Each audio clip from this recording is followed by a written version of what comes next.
Hang on. Looks like you're ready. See, I'm not live yet. Hang on. No, you're not live yet. There we go. There we go. Okay. Today is a very special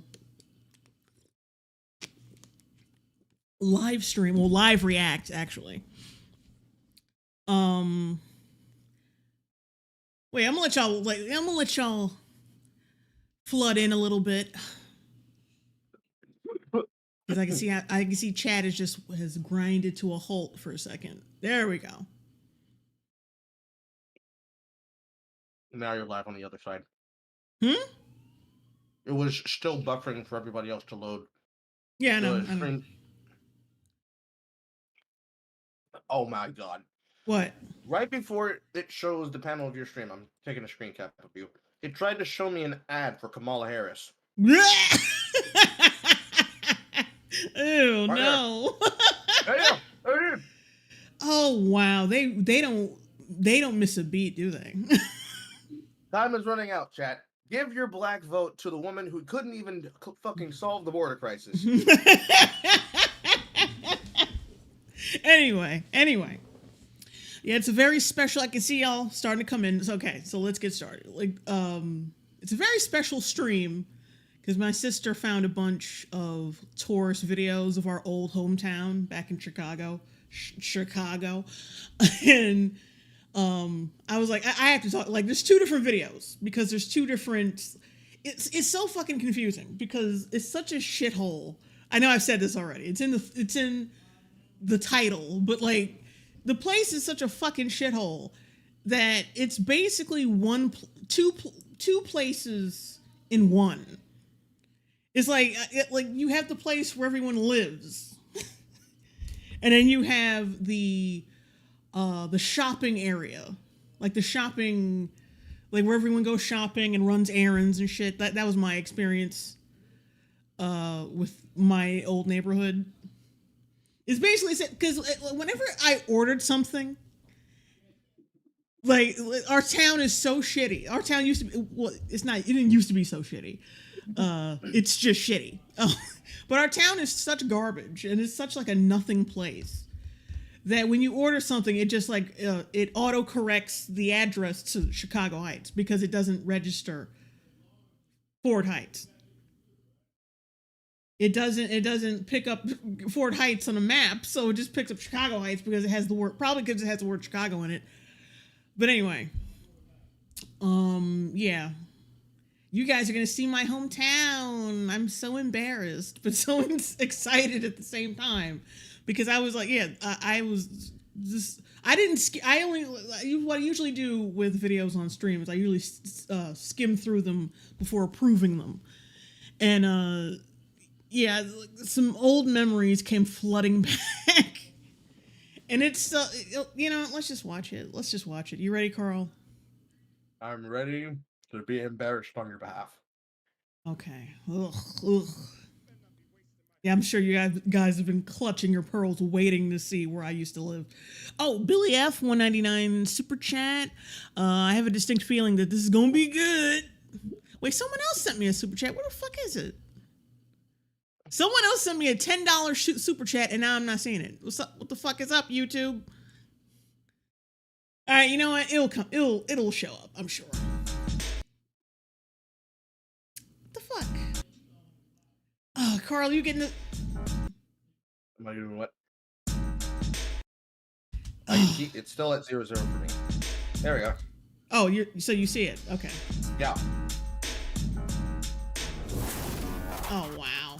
Oh, by the way, yeah, Chris Harden. He seems like he makes pretty good videos, and you should sub to him. Since this is like, because I'm not judging his content, I'm judging my old town. So I don't want to get it twisted that I'm calling him cringe. I'm calling my old neighborhood cringe.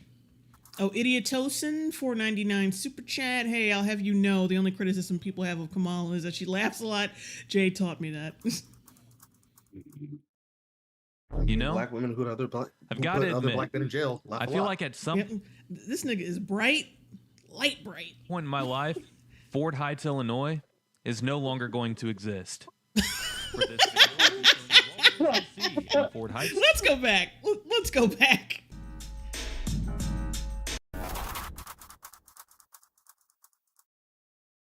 You know, I've got to admit, I feel like at some point in my life, Fort Heights, Illinois, is no longer going to exist. That's just to Well- set the tone and like give y'all a clue into where the fuck I came from. Oh my god. For this in the video- chat, is it going to be racial violence, or is it just going to be Illinois is going to become even shittier? I'll be showing you all there is to see in Fort Heights these days, which isn't much. The suburb is Yep, that's basically it. Where the fuck is my street at? You think I'd be able to tell? Oh, Jack Diamond, $2 super chat. Jay's lore about to drop. Ooh. Yeah, I cannot tell where my 25 street is. miles Fuck it. south from downtown Chicago.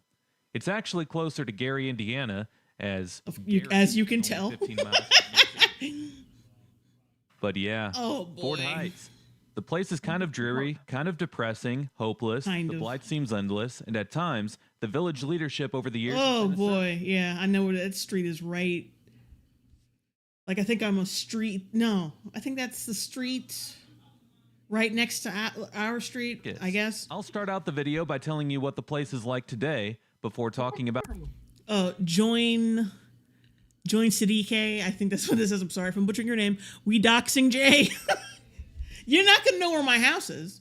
I know where you're gonna see my street, but you're not gonna see my house. I mean, well, I'm not gonna point out my house. Let's just say that. Yeah, she Billy- doesn't live here anymore. There's the other thing. Well, my father still lives there though, and I don't want people. I'm not gonna point out my house for that reason. Billy F 199 super chat. Dude looks whiter than default car paint jobs. The infamous Mr. Bloodia $5 super chat. Yo to you and Carl. I dropped that 10 to you via Streamlabs. Lol. But Chicago with a man this bright and Chirac won't go well at all. True. Oh, come on, play. Is today Oh, boy. Fort Heights. Stop screaming from the living room. Also, like I said before, my parents and sister are watching this from the other room. So you might hear niggas screeching. You know, as opposed to Carl coughing his lungs out because he ate a little bit too much cream cheese. Why That's do you not a cough from euphemism. eating too much cream cheese? It got stuck around my throat. Oh. Let's This is not the continue. first time Oh, I that know where that white gas spice station thing- is. I've driven past that gas station. Hang on. Let's go back. Yeah, hold on. Oh, one more. Damn it. Yep, I've driven past that mobile gas station. You know you've entered Fort Heights when you see this sign here. But wait, that needs updated. Yeah, that's more accurate. You also know you've entered Fort Heights when you start seeing abandoned subsidized housing. Damn. Just like every black neighborhood. Just like every black neighborhood. Yeah. It's sad. More of those later in the video. Another thing you'll notice when entering town from the east I've driven past that casino. I've driven past that too. That's is a the most casino? profitable business in Well, wait. that being the Atlantis Gentlemen's Club. Oh, never mind. It's a gentleman's club. It's not a casino. But every time we drive past it, it's not. No one's there. So Outside of it, there's only 4 businesses in town, That including a looks dollar. like a city hall building to me. Or like maybe a public library. No, it's the No, strip it's- club. I don't think so. I don't know what libraries you've been to. Okay, But- now the library we have here is much bigger, Mm-hmm. but it's literally behind what is considered to be our school district building. And the school district building is smaller and almost as size as that, with a bronze dome building on the top for like lighting purposes. Yeah, But but it that looks place, like- but that Atlantis looks like trashy. Like they were trying to model it after like a sultan's palace. My next guess would have been like a upper middle class resort hotel, honestly. Also, this is right where right across from my old middle school, right, and that Family Dollar is fairly new. And I love how they put the most expensive fucking dollar store in this neighborhood. Store, a fish and chicken restaurant. Yep, that's my old. That is my old middle school right there, right across from this place. Gas The And that- gas station? Yeah, the gas station is right next to that Family Dollar and that check cashing place, and then across from that is my old middle school. station and a liquor store. They're about to. That's. Are you This is aware right- that your neighbor- This is right. This is the very much frequented liquor store in my town. This Are is you- thi- yeah. This place with the brick. This place is where the kids got all their candy and shit and all this. Their after school snacks, and this is the place where people got the liquor, where you would see a wino getting his ass beat by the cops. Okay, are you aware that your entire neighborhood where your middle school is Mhm. literally a skit from the Wayans brothers? Are you aware that's what that is? I had no idea. It's where you go to get your drink. And here's the corner's liquor store where you can get your drinks, get your candy, and get your ass beat by the cops. Oh wait, Stickman LLC to SGD Super Chat. Chicken and watermelon like bread and water. Jesus. All along. Like when you I would- turn here, hang I on, would- we'll see. Yeah, you turn here and then it Fort goes Heights straight was once- down. Like you take that right there on that street, and then that's my street. Home to over 5,000 people, but that was Also, this place was a corner store, then it was a laundromat where they sold drugs, and then it folded completely. Which is also right across the street from an elementary school, which I used to go to. was back in 1980. Based off of the history of the place, it's safe to assume that the population growth early on was due to Fort Heights historically being a haven for public housing. That's right. Fort Heights was never a wealthy city. You're not going to find old, historic, crumbling mansions in town like you would maybe in Gary or Detroit. Yep, that's my Anyway, street these coming days up. it seems as if there's And that's like, yeah, the drug dealing laundromat. more abandoned, that was subsidized housing. that was my old elementary school, and this is my street. I'm not going to show you which house I live in. Oh, well, I used to live in. Units in town than there are ones that are still active. I say all of that, of course, while we're passing by an abandoned school. More on the Fort Heights School District Hey, people go in there in a sometimes. few minutes. Fort Heights Do is easily the what? most lousy I don't know. Like I thought they converted it into a like some kind of like what do you call them?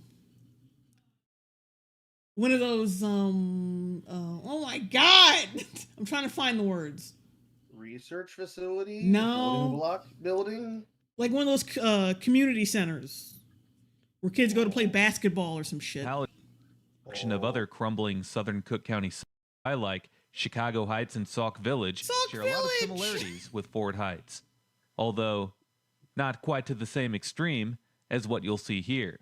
Additionally, Fort Heights is a part of what is called the Calumet region, which covers the That little dinky ass well, you'll see it Calumet in a River minute- in a watershed minute. and spreads throughout southern Cook County and northwest Indiana. So, just how bad are things in Fort There Heights? you go, the projects. Ooh, they are so cleaned out now. There used to be people living there, and now it looks like it's all boarded up. What the fuck? Exactly. Some sources on the web say that Fort Heights' unemployment rate is as high as 43%. Other sources say 14%, and some even go as low as 8%. Whether it's 8%, whether it's 14%, or 4. What? What'd you say? Oh, this is why I can't stand when people yell from the other room. 40%, I'm not sure, but I am sure that the national unemployment rate as of January 2024 is 3.7%. So even if Fort Heights' unemployment rate is 8%, that's still more than twice. Holy shit! Yeah, these projects are completely The cleaned national out. I remember there used to be a preschool over here. Rate. I have a feeling that the unemployment rate is a little bit higher than school. Unless people still live here, because there's still a light on right there and a light on right there, and I still see cars. But it looked fucking boarded up from the other side. percent, however, and you might Don't too as tell me they closed the little niggas cots and tights building. You know, like that preschool was called the Yates something. Okay, wait, what is chat saying? Lunil Wormwood. How long has it been since you lived there? Like a year? with the video. Okay, it looks like there's a couple people still living there. But the grass is cut. It's not fenced. Okay. Well, this is Very Yates. It's the last remaining section Very neighborhood in Yates. Fort Heights. Some of the units have been boarded up, so it makes you wonder how much longer this community will continue to exist. Damn. Okay, so here's my question: who is Vera L. Yates, and why does she have a entire block named after her? You're gonna have to look it up because I'm not doing it. Mikey Gusler, $5 super chat. Did you see the new Joker trailer? And if so, what did you think? Cinematography looks beautiful. Yeah, the cinematography does look beautiful, but I just don't know what to think of it yet. Because honestly, I didn't think it would have a sequel. I thought it would be one and done. But you know, shit happens. Population loss that Heights was once again in 1980 at 5,347. That's not that big of a number, but it's not super tiny either. That being said, the city lost 20.3% of people the following decade, followed by a loss of 18.3% by Yeah, that place is boarded up. 2000, followed by a loss of I think the lights are just on, which is fucking weird. Maybe because there's no other good street lights. 20.1% by 2010, and a loss of 34.4% by 2020. Damn. Now, is there any reason to believe that this trend will change? No. There's no way that it does, right? At this rate, I would be shocked if anyone still lived here in 30 years. Seriously, I feel like if you're driving by on Lincoln Highway in the year 2050, you'll see barricades up in the form of tree stumps or concrete barriers. I believe all of the buildings will be torn down at that point and the land will return back to nature.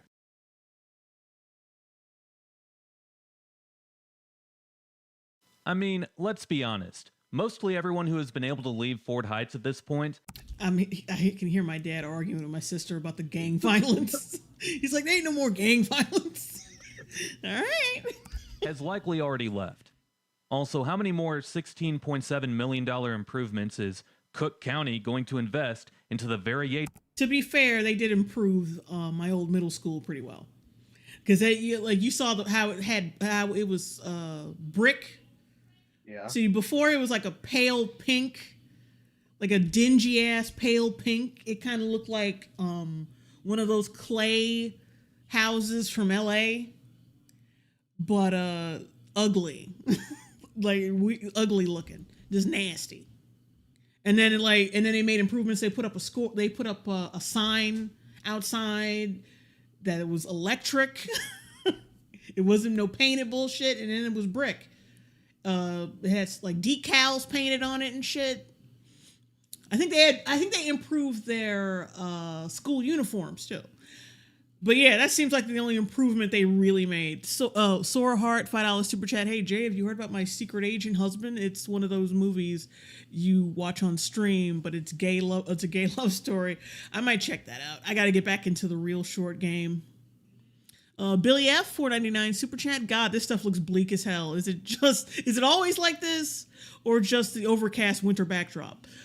It's pretty much, with the exception of summer. It doesn't. I mean, I'm making excuses. It doesn't look that bad in the summertime, but the rest of the fucking winter, fall, spring, because it rains more than it does anytime. It looks fucking. It looks bad. It looks really bad. Mostly because there's no one fucking around. There's no one around at all. Mikey Gusler, $5 super chat. I know I keep asking, but will you do an NOC on the current political climate and the drama with Mr. Beast? Oh God, This shit is so fucking draining. I might not even do. I don't think I'll do it. Like the Mr. Beast thing depends. It depends on what like develops from that. Yeah, I can tell you from myself and my two co-hosts, Thor and Baku for Fire Chicanery, that we looked into it, and more or less it's an open shut case of Chris Tyson is DMing a minor, and even if you wanted to go with the best interpretation, which is, just an adult casually talking about sexual things with a minor, transgender person goes from being man to woman and then starts talking to young child. It's not good. Not good at all. I got hives looking into the story at first. So Yeah, it's very open to shut. It's very dry chat. yeah. Let's continue. This is less depressing than those topics. A renovation was just completed in 2021, so in 20 to 30 years, there's going to be another need for a multi-million-dollar renovation, and it will cost a lot I more. wonder if they're gonna show that old house. That there's an old like abandoned house around here. Like I know there's so many already, but there's one specifically that looks like it came straight from a fucking horror movie, and a lot of kids. One specifically that looks really it's like a haunted. It looks like a haunted house, and the kids in town put this whole like a horror movie fable or like lore. They attached like this horror movie lore to it. I'll get to it. I think they'll show Basically, it what I'm saying is that it would be cheaper to. Your entire neighborhood literally made up Big Dick Randy? Big Dick Randy? What the fuck is that? So you remember that screen cap that I took that looked? Sum up because I want to get back to this. Sum up. Basically, the idea of like a person who lives out of a fucked up house that goes around and stalks and predates himself on people. And in the case of Big Dick Randy, basically he haunts you on Halloween. He takes booty, not just candy. So you get ass raped and he takes your fucking candy. Well, it's something like that. It's like it's something called KK the Clown. Okay. He hid in two different places in an abandoned. Oh my God, Jesus Christ! In an abandoned oh my God, I'm having trouble with words today. An abandoned factory. A bathroom. It's a bathroom, but it's like the bathroom for disabled. He either hides in an abandoned disabled person bathroom, or a house, or an abandoned haunted looking house in town. It's always one of those two places. And basically, if you go anywhere he's at, he'll kill you. Like, just generic kid bullshit. Mikey Gusler, $5 super chat. I'm going to talk to Gary about getting you on FNT for when the Crow remake releases it. Yeah, I think I should be there. Your breakdown was amazing and insightful. Thank you.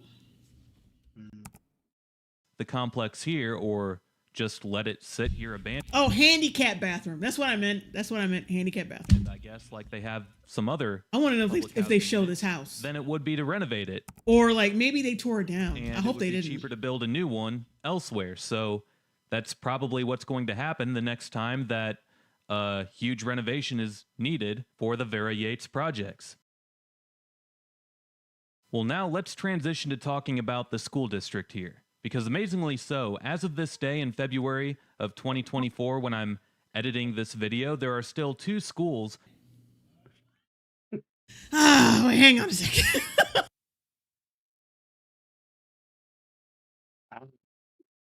Big Dick Randy Marsh and KK the Clown. What a dangerous duo you have decided to put together, chat room. That is heinous. Chat room, that is heinous. You need heinous.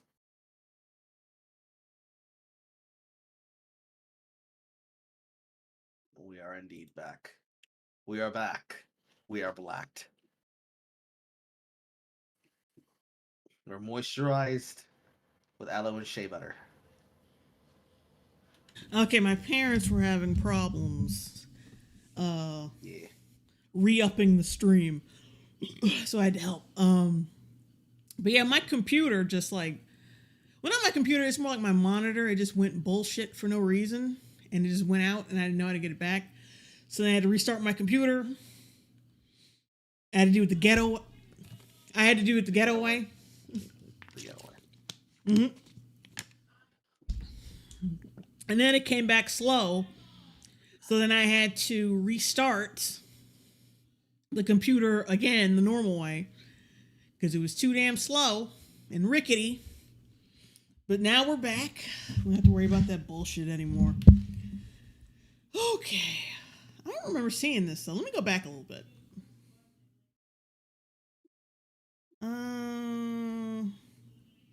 It's possibly right around when you started disconnecting. It's exactly the moment that you had left what I have it on right now, which should have been passing around. Wait, are you seeing me rewinding it? Yeah. Okay. Just making sure we're still connected. Around 450 students within the school district today, but with the continued decline in population with the city of Fort Heights, I don't know how the school district is going to be able to survive much longer. District 169. If you think about it, how on earth can you justify keeping a school district with 2 schools when you're surrounded by other larger school districts that can most likely handle the capacity of Fort Heights students being added to their schools? How is the Fort Heights School District supposed to stay afloat when it's being funded by a community that, before you know it, will eventually be home to less than 1,000 people? Apparently, the school district is funded 50.6% by local sources, 40.3% from state sources, and 9% from federal sources. Eventually, though, I believe that there's going to be a breaking point. Yeah. Just a moment. Like, do you realize how big a number that is for local support? Yeah. Speaking from the capacity of an ex-state worker, ladies and gentlemen, that's a scary amount of money. Anyways, keep going. Yeah, like 50% of your funding is due to like other people outside your. Yeah, that's not good. Kruger forever $4.99 super chat. We're so glad you're sit. Wait, Jay might be possessed by the demon clowns. Tell us something only you would know. I love Jonathan Majors. Jack Diamond $5 super chat. Jay just lived through the story of the Candyman, but with a toilet clown as the killer. Wow. And everybody at this point will then be like forced to Jonathan close. Majors, though. Now, onto the economic stats for Fort Heights.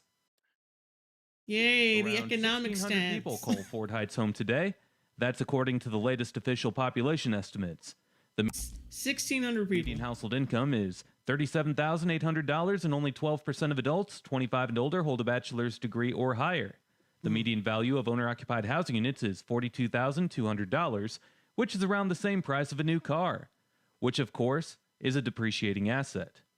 Lastly, the poverty rate is 37.6%. In other words, Fort Heights is on its own economic poverty-stricken island on the edge of Cook County. Yep. I mean, the town does receive some economic support from Cook County, but because of the shrinking population, those dollars are coming in much lower amounts than what this community needs to be able to improve its overall structure. And that just backs up my theory that I think that's the Salvation Army on one the left. day, sooner rather than later, Fort Heights is going to disappear off of the map. Speaking of disappearing off of the map, some of the streets already have. Some streets have been covered up with thick vegetation. Other streets, you wouldn't be able to tell at all that a city street was once there. Go to Medgar Evers so I can see the old KK the Clown house. Here's a satellite photo from 1938 showing the original town of what was to become Fort Heights, Illinois. 15 different Here you buildings can see a could clean count for, layout. like 2 sequels of a goddamn horror movie. This, by the way, is exactly the moment where I then realized you were gone, because I then asked you, why hasn't your town just been declared a national treasure? I'm serious. There are multiple parts of my town that has. Then again, I'm like right there in civil rights struggle, USA. Streets. Now we'll transition to a satellite photo of today's Fort Heights, and here's all of the stretches of street that are missing from the original grid. Today, however, the original center part of the town is completely empty, and you can see a wave of housing additions that were built in the 1960s to the east, south, and west of what was the original town. Where the fuck are we?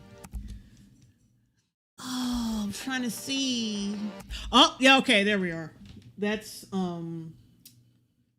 I should be using my mouse so people can see. But yeah, that's Tidy A. Phillips, my old elementary school, and that's our street. Okay, that's where we are. One with the brick building? Yeah.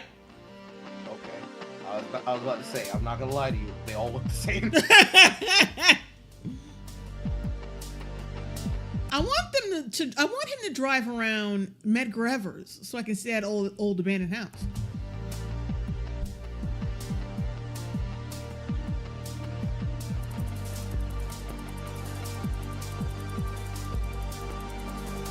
If I was a filmmaker, I would buy this place for pocket change and make it into like a horror movie set.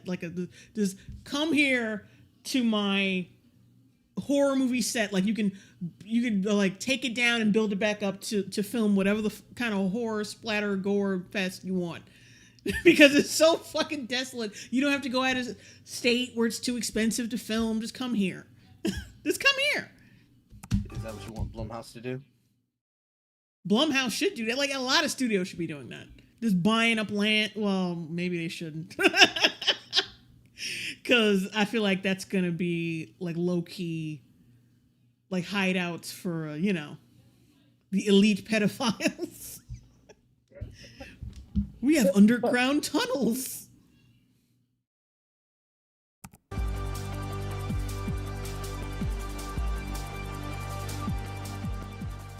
While many of the original streets in the center part of town have completely disappeared, others have only partially disappeared, like the two that I'm passing by on the Only left. partially The disappeared. first street that we're passing is Cannon's Lane, and the second one is Hammond Lane. This is the spot where a public housing project was only partially completed. It was called Cannon's Lane Town Homes, and it was the fourth Section 8 housing complex in town.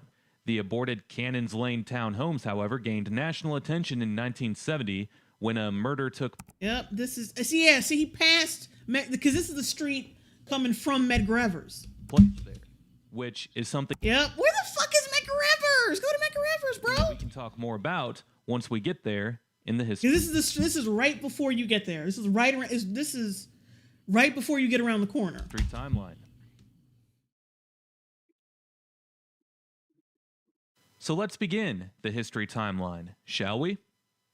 The land that we know of today as Fort Heights, Illinois, first saw settlers around 1848. Those settlers Carl, being you still onion and there? fruit farmers. Yeah, I am. In the later Okay. half of the 19th I got worried for a century, minute. The area was a stopping point for the Worried Underground about Railroad, me? which brought in freed slaves Aw. from the South. Further along, groups of Polish, Lithuanian, and Oh, Italian wait, we need to listen to this that part. we know of today as I heard freed slaves, so we gotta Heights, listen. Illinois, first saw settlers around 1840. Oh my god, every bum ass nigga was like driving those So let's fucking begin cars. Hang the on. history timeline, shall we? The land that we know of today is Fort Yeah, every bum ass nigga was like driving one of those Chevys. Love how he colored that shit. Like it would make it look nicer. Heights, Illinois, first saw settlers around 1848. Those settlers being onion and fruit farmers. In the later half Onion of the 19th farmers? century, the area was a stopping point Oh wait, T. Jison 435. I'm getting Silent Hill vibes. I said the same thing. You're gonna get a lot more. You're gonna get a lot more Silent Hill vibes when we go to Chicago Heights, which is basically the same fucking place, except it has more buildings. That's it. the Underground Railroad, which brought in freed slaves from the South. Further along, groups of Polish, Lithuanian, and Italian immigrants came to the southern area of Cook County around the turn of the century. In the early 1920s, a plot of farmland that had a slight rise in elevation over Deer Creek was turned into a residential subdivision Oh, called there's so many abandoned houses. the Park Addition. It's such It a really trashy was just look. in the middle of farmland. Nothing else had developed at this point. Chicago Heights to the west was the closest city. Also, I looked Bloom. That's where Bloom Trail is. for a long time for a map that labeled this place as Park Addition, but sadly, I couldn't find any. Jack Diamond, $2 super chat. Fake Chicago. Not enough bullets being Anyway, the fired. streets for Park Addition were laid out on the north side of what at the time was just a farm road between Chicago Heights and Indiana. That farm road soon became a two-lane concrete highway that was a part of the Lincoln Highway, or I had a US best 30. friend who lived in a nice little house. You could see her house right across the street from my house, but it was like the next street over. But like, because there's so many like pulverized buildings. There's supposed to be a building across the street from her house that blocks our view of her house, but it's not there anymore. So you could just see her house straight across in the next street. During that same year in 1924, Park Spider Cat, where's the people? Did you hear what he said? There's only like 1,600 people living here because they keep moving out. had 40 families that petitioned for electrical service, but they didn't get it until sometime in the 1930s.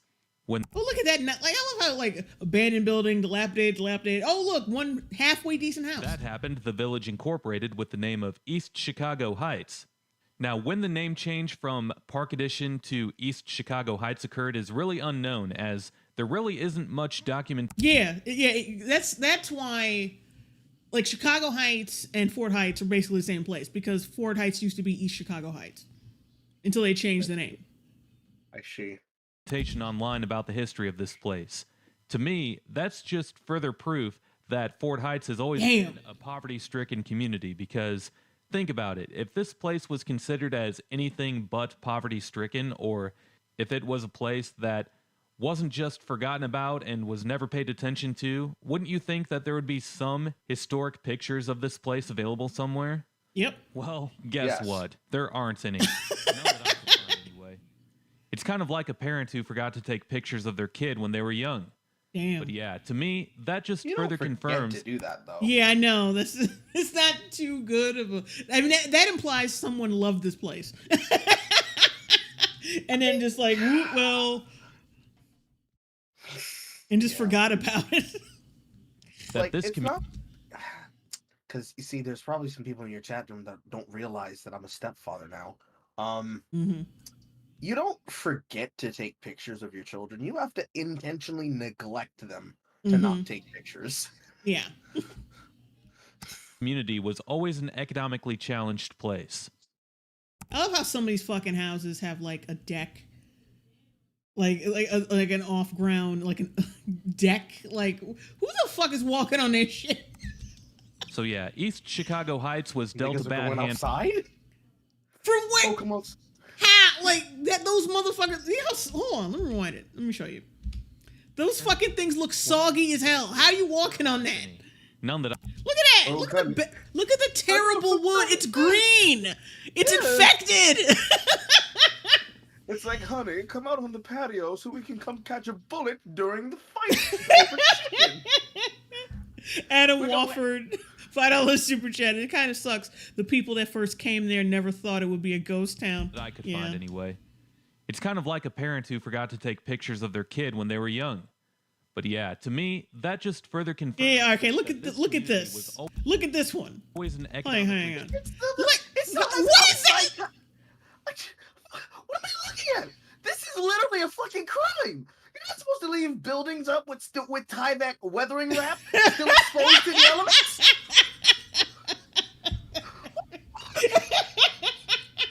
I saw a couple houses that left that shit. challenged place. Oh my god. So yeah, East Chicago Heights was dealt a bad hand from the start. Not only were they the last municipality in Cook County to receive electricity, but for the early years, it was a rural The village last with a place high to amount of receive poverty. electricity. Another example is that the village didn't get a fire truck until 1948. Uh. After that, the place was able to become fully incorporated in Now remember, they were discovered in the fucking 20s, and they didn't get their own fire truck until the 40s. Oh. 1949.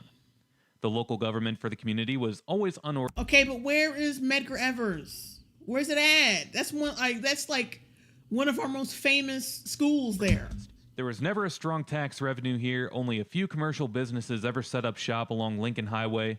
The lack of a strong tax revenue hurt the town's chances to grow in the first half of the 20th century, whereas many of the other municipalities. Yeah, see, there's a couple nice houses. There's a couple. It's there'd be like a row of like 5 good houses, and then some dilapidated piece of shit. Nearby, in the largely blue-collar Calumet region, were growing rapidly due to the rapid industrial growth in the area. So because there was nothing here and Oh, thank you, Jimkins. municipalities. Wait, there's more houses with that wrap on it. Calumet region were Wait, you're growing gonna see it. rapidly Hang due to on, the hang rapid on. industrial Oh, growth right Not there. abandoned. Yeah, if you're not abandoned, that physically upsets me. in the area. So Yeah, because see, look, there's one right there, and then there's one next to it. Damn. And you said that was illegal? Yes. Really? Weatherizing, yes, weatherizing film is supposed to be the layer that you put around the borders of the outside walls of the home before you start laying down anything for insulation, because that Oh. wrap can come off extremely fast, extremely easy. It's like when you get water stuck between the layers of what's supposed to be the weatherizing wrap that goes on the bottom of your home. You've seen pictures or videos of me showing you the inside of the home from where we had water damage from where my closet is, right? Yeah. So like the blue wrap in the floor, that's weatherizing between the concrete bottoms. Mm-hmm. Now, through the infinite wisdom of these homeowners, the Italian family that built this shit in the fucking 70s and put parquet flooring underneath underneath the then fucking rug cover they put. You're Mm-hmm. supposed to have weatherizing wrap between any of the wood materials because wood, water, mold, no mixy. So put down plastic wrap between the foundation layers to keep them safe. Same thing with the outside corners of the building. Weatherizing wrap for the inside, then pour or spray on the insulator. The insulation expands. Put down anything there inside of the building, in the roofs of the house or in the corners of the home to keep heat in and keep moisture out, and then Mm-hmm. finish putting on finishing materials. Mm-hmm. Like if you leave the weatherizing wrap exposed to the elements, it's just Mm-hmm. like the wrap that was around the outside borders near what is technically our patio where we keep some of our stuff. That was because we didn't have space to put all the extra shit from the bigger home we moved from to the smaller home that we moved into. Mm-hmm. So eventually over time, the elements will rip that shit apart.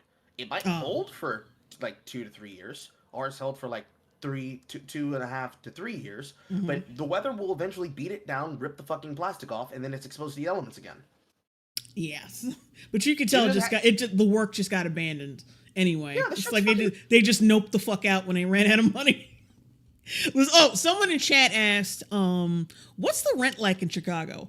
Well, see, in Chicago, high.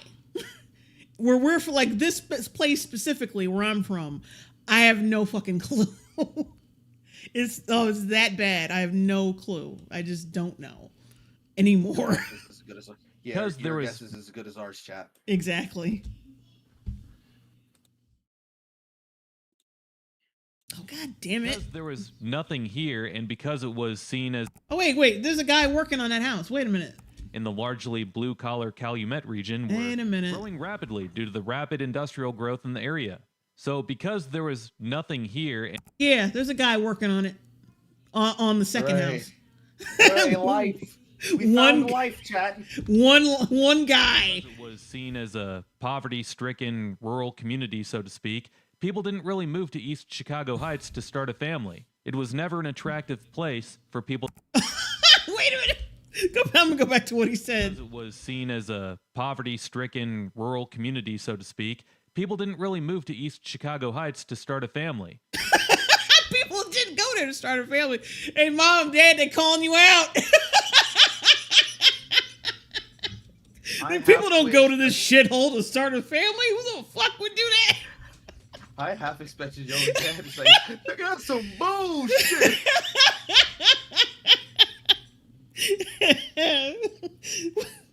Oh boy. It was never an attractive place for people to want to relocate to. During the 1940s and 50s, many of the wide families that were still in East Chicago Heights up and left, as they had the means to do so. What made the place unattractive to live in for people during that era was probably the lackadaisical city services, the poor fire and poor police response times, poor schools, so pretty much anywhere else nearby was Oh yeah, that little creek, that nasty ass little creek around that like wraps around the town. considered to be a better community to live in. Ugh. By 1950, 76% of the population of East Chicago It's Heights halfway a swamp. Yeah, that's what I'm saying. Like, well, it looks like a creek. I wouldn't call it a swamp because we don't live in like a swamp area, but that's supposed to be like some kind of creek. was black. It became a community that was attractive for other black families that were affected by racist practices around the greater Chicago area that kept their living and work options. Oh, wait. No, this isn't our street. Not yet. In 1956, the Ford stamping plant was opened This isn't quite our street, but it's getting there. just west He's of going to drive right past my house, and I'm not going to tell you what house it is. limits of East Chicago Heights. So the community wasn't going to be able to collect the tax revenue despite it being located at the corner They're on my street. This is my street. of Cottage Your Grove street Avenue looks like and a Halloween set.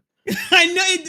I've always made that association that our neighborhood looks like Haddonfield, the black version. But yeah, this is my street. I'm not going to say what house I live in, but this is my street right here. This is the street that I've lived on for like 31-ish years. Lincoln Highway come until later. Originally, the Ford stamping plant was on a plot of But that is the elementary school that I went to, right there, right across from that stop sign. unincorporated land. That's not that bad. Anyway, the Ford plant was one Yeah, this is the nicest. We lived on the nicest part of Ford Heights, which isn't saying much. We lived in the nicest trash off on the street. Yeah, and like, oh my God, Tide A. Phillips is like a rusted companies in piece the of area shit that now. offered equal salary to employees regardless of their race. So, with there being a strong black population in East Chicago Heights, the population in town grew due to the abundance of Yeah, and there's but he went past it, but yeah, there's that laundromat that they sold drugs out of. good-paying jobs at the Ford plant.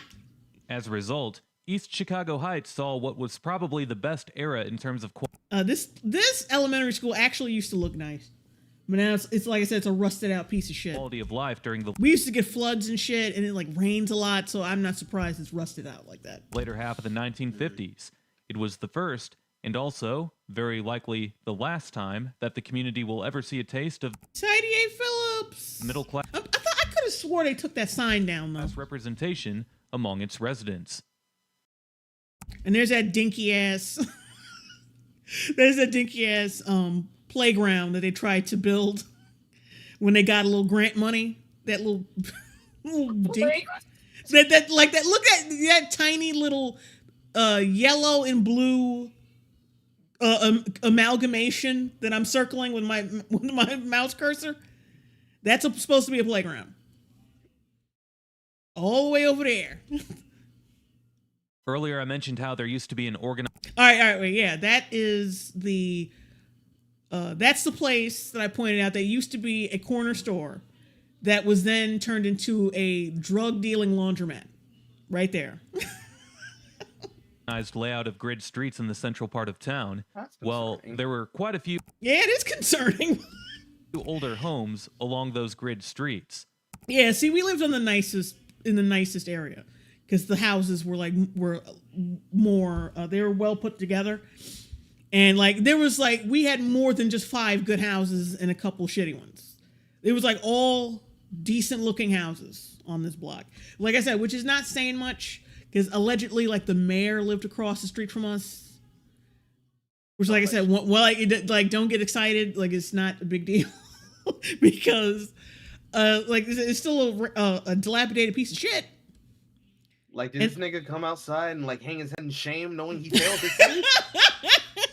You have failed this city, nigga. Like every single time, just walk up to his GDP and just put it down on his porch with his fucking tape and a goddamn hamburger and goddamn tin for him. But like, what's up, Clyde? Bullshit on it, ain't you? We finna fix that fucking fire hydrant on 23rd, nigga. But was cleared out sometime in the late 50s. Yep, that. Hold on.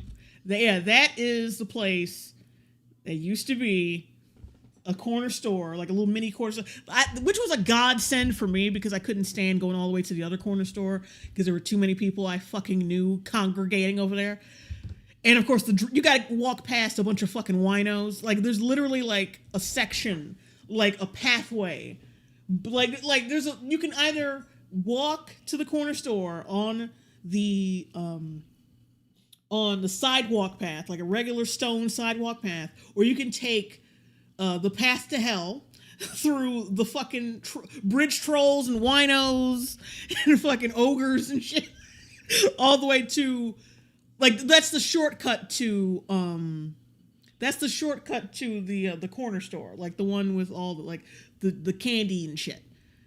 Yeah, like so, like yeah, so like on one side, like the long way, you got to walk past the liquor store to get to the corner store, and then there's a shorter way, where you still got to walk past winos. So it's like with a lot where there's just glass everywhere. There's a path there, but like if it rains, you're shot of luck, especially if you have nice shoes because it's gonna be muddy as fuck. And then there's like I said, winos just sitting there, congregate. You got to walk past them, sitting on crates and shit. It's all it's awful. 60s. The reason why is because there were Yep, see that's the liquor store right there. We would always make this. You always like down. You go down the street and you make a turn right there. Get on the highway all the way to Chicago. for 63 acres of land that was deemed to be unlivable. So Oh damn! I was gonna show you the ogre path to the candy store. 3 Paragon, $777 super chat. Hey Jay, love you, baby girl. I like learning about your home tizzle. Thank you, 3 Paragon. were forced to leave their homes. Shortly after, all of the homes on those 63 acres of land were torn down. As a result of See, look, Carl. That's that's where that little playground is. You see it? Yes. And there's like a little tiny church right there. that, along with a growing demand for housing, there were several housing additions to the west, east, Got a and water south tower, that got a were couple built other to nice satisfy the houses up housing there. demand. I just got done driving through one of those separate housing additions, and as you saw, today every other home is either in poor shape, is blighted, or has returned back to being a vacant lot. During the 1960s, however, is also Oh, here comes that fucking outdoor pool, that public art outdoor pool that's just filled with when the green planned shit and public algae and trash housing now. projects started to get built. Yeah, there's like there's an outdoor public pool right there that's now just filled with green shit, trash, algae, old water and shit. It's a mess. It's a That's fucking not mess. a fucking pool anymore. That is just That's a petri that's dish. yeah. Like I was gonna say it's a giant petri dish now. Jack Diamond, $2 super chat. Trolls, ogres. You sure you don't live in Mordor? Built come families in East Chicago. Then there's the woodland area next. Yeah, never going there. I think I saw a couple of rabbits hop their happy little asses out of there, which is a good sign because there's a sign of life, like a cute life, wildlife in there, which means it's sustainable in some way, shape, or form. So that's a good thing. You realize you just made me think of rabbits with hood voices, right?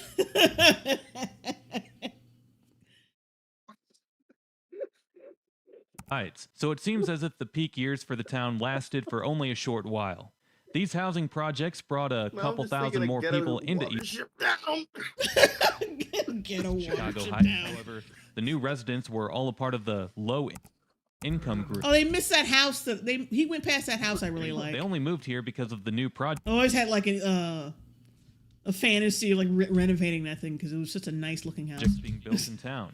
So that didn't help attract any new commercial businesses as the new group brought in Oh yeah, that rocky. This is that one street, not the one street. There's a couple streets that they have not fixed, but yeah, pothole hell, like just fucking, it's just ravaged with just holes. I remember like my parents never liked driving through here, but they had to drive through here sometimes to avoid traffic because it would fuck up their Spike in fucking crime. tires. That's a resources were completely strapped, especially with the large increase of new people. For example, there were a lot of times where the police department was only able to have one officer working during a shift. Eventually, What? Rewind that. with the large increase of new people. For example, there were a lot of times where the police department was only able to have one officer working during a shift. What the one cop? One cop? Our police department was like a fucking Dollar Tree. Yeah, I'm the sergeant. I'm the captain. I'm the DA. The village of East Chicago Heights ended up falling into debt.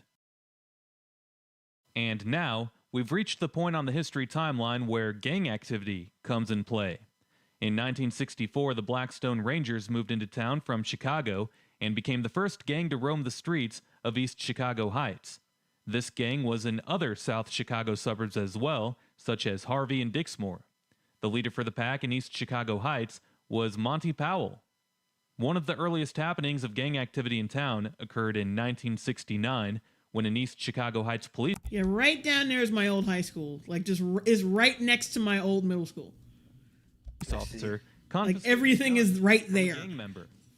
Later, Powell then called for 4 gang members alongside himself to rob the Yeah, see all those when an parts of all those parts of my old middle school. They're all new additions. That blue building, that's some new shit. Chicago Heights police officer See. confiscated. I'm guessing that's another from a gang member. gymnasium. Later, Powell then called for 4 gang members alongside himself to rob the East Chicago Heights police station right after midnight. Damn, they robbed a fucking police station. And that was by design because, of course, only one Oh yeah, there was the Ford plant. officer ran the shift at night. And with the one officer on duty, he was outnumbered. Powell ended up fatally shooting the police officer, in which then Powell was sent to prison. Wow. Next is the murder that caught national attention in 1978. One night, a white couple, Lawrence Leinberg and his fiancée Carol Schmall, were kidnapped from a gas station in the Chicago suburb of Homewood, Illinois. It's From a white there- name. What? The name that you just said for the couple. Oh, They were taken to the partially completed and abandoned projects along Cannons Lane. oh, Batgirl Wild. I missed your super chat. Where the fuck is it? Oh yeah, Batgirl Wild. Member of the Long Bones. Sorry, Long Bros. Jesus Christ. Lori Beetlejuice Lightfoot live across from you. No. This is the mayor of like our. That person was the mayor of our town specifically. I think. That's what I heard, that the mayor lived lived on our street. That's what I heard. It could all be bullshit. Chicago Heights, which is where both Lawrence, 3 black males and 1 black female, who were often referred to as the Ford Heights 4, were charged. The Fort Heights 4. crime initially. Wonderful. Unfortunately, the original 4 who were arrested were manipulated by police officers and prosecutors to lie. Authorities told the 4 that they would get deals if they testified and said what the police officers and prosecutors wanted them to say. And that led to false charges against the Ford Heights 4. In 1996, however, the results of DNA testing found who the real 4 suspects were. One of them died from a drug overdose in 1993. 2 of them pled guilty and are currently serving life sentences, while the 4th suspect is serving a 65-year sentence. However, given the national attention that the Damn, that building right there of them is. pled guilty and are currently Fucked. serving life sentences, Look at that fucking house.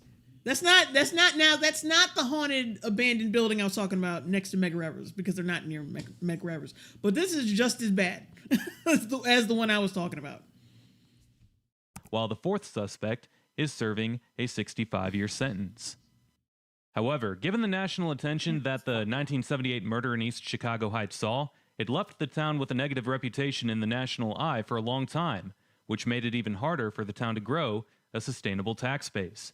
The aborted Cannons Lane townhome projects were torn down shortly after the 1978 Oh, Base Nerd is a member of the Long Bones. Welcome, Base Nerd. murder, and the street was removed as well. However, gang activity continued to get worse throughout the 80s and 90s. No In shit. the later half of the 80s, gang members started to sell crack on the streets. Gangs would compete for territory, and that would lead to violent shootouts between competing gangs.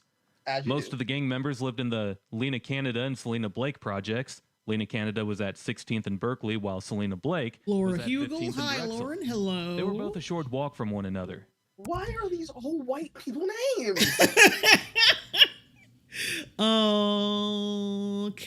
Caramel Spellman. It feels lifeless a bit. Yeah, that's exactly what it was. Things were so bad, however, in the 80s that police officers were said to have been scared Yeah, drive to my high to pursue school. criminals who lived in either Lena Canada or Selena Blake. But now he's making it. Well, to be fair, yeah, it's a train. Probably passing. would have been able to kill an officer and get away with it. Yeah, that was the town's culture at the time. That being said, we're just about at the corner of 16th and Drexel where the Selena Blake projects once stood. Selena Blake was nicknamed the Bronx, while Lena Canada was often referred to as Vietnam, due to the extreme amount of gang violence that took place here. Can you imagine a part of your town being called Vietnam because of all the fucking gang violence? Jesus Christ. I live 2 hours away from Buckhead and Macon, Atlanta. I know exactly what it feels like because we have those. Oh. Because I've mentioned before how there isn't great pathetic-ass fucking documentation on the playground. history of... Yeah, our playgrounds are fucking sad. John Byrne, dang, Jay, did you live in Silent Hill? Like, it's about to get real Silent Hill up in here once we get to the Chicago Heights video. Ford Heights. There's not even a photo anywhere of what the old Lena Canada projects used to look like before they were torn down.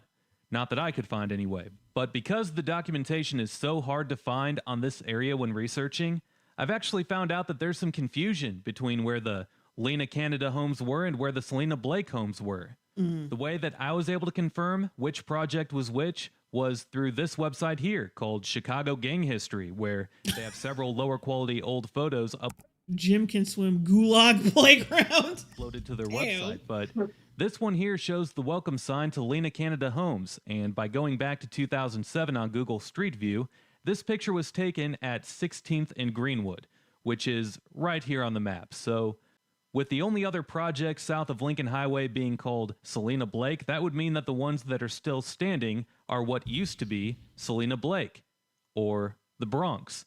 And here's what they look like today.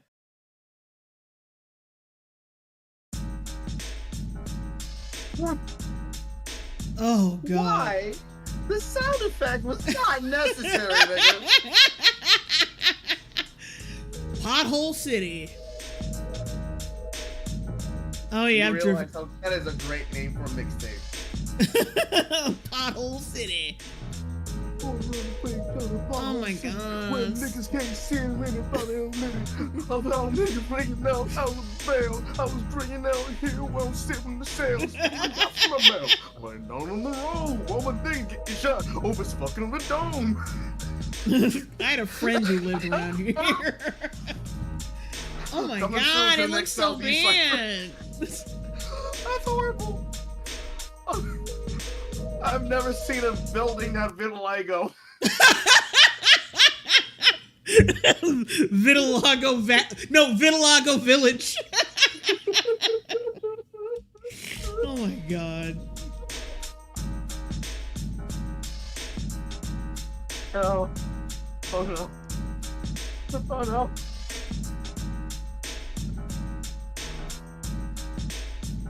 Green starry-eyed. Jesus Christ, even the trees look sad.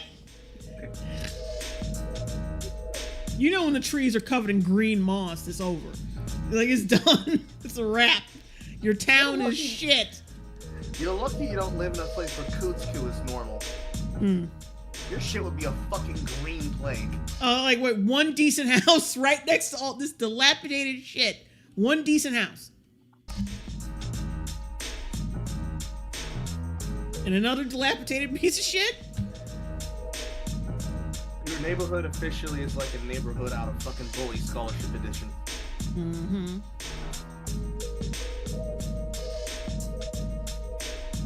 That's a lot of dead foliage. Holy shit. Yeah. You see, what sucks is it's like... I used to make excuses for this fucking place. I was like, well, it's not that bad. It's not that bad. It's not that bad. Like, it's not until you separate yourself from the squalor and then it's shown back to you is when you realize that, god damn, it really was that bad. Oh my God. I've only been gone a year.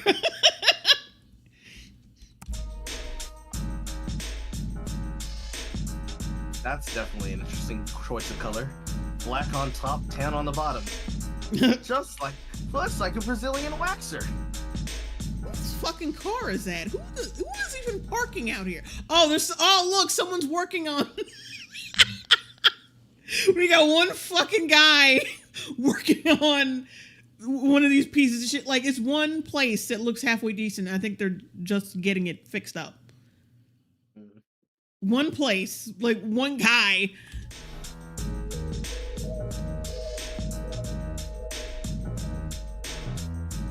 I wouldn't even live next door to this shit. I wouldn't even live like, I don't don't give a damn how nice it is. I would not live next door to any of this shit.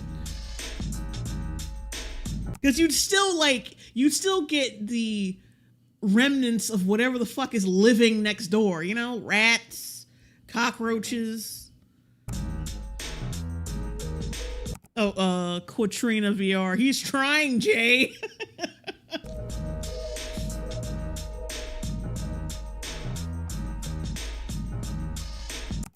Oh, wait, someone said, is this Fallout? Don't make fun of my town. Fallout. I mean, it does look like a nuclear blast hit it. It does. Yes, it does. This desolate is all fuck. I want him to drive past Medgrevers, though, so I can show you that KK the Clown house. Because it's right next to it. Oh. Green starry eye. The buildings are peeling.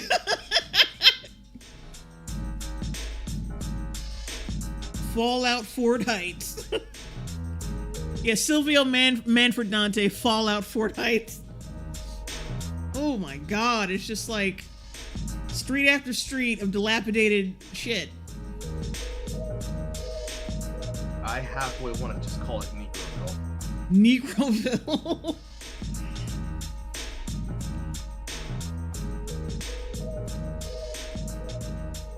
Oh, I'm in pain. Man, how crazy is it that these buildings haven't been torn down yet? Back to Because nobody gives a shit. more gang history in a bit, because along the history timeline, in the midst of all of this peak gang activity throughout the 80s, was the municipality renaming itself from East Chicago Heights to Ford Heights. This was a desperate effort from the community to be able to annex the land that the Ford plant stood on.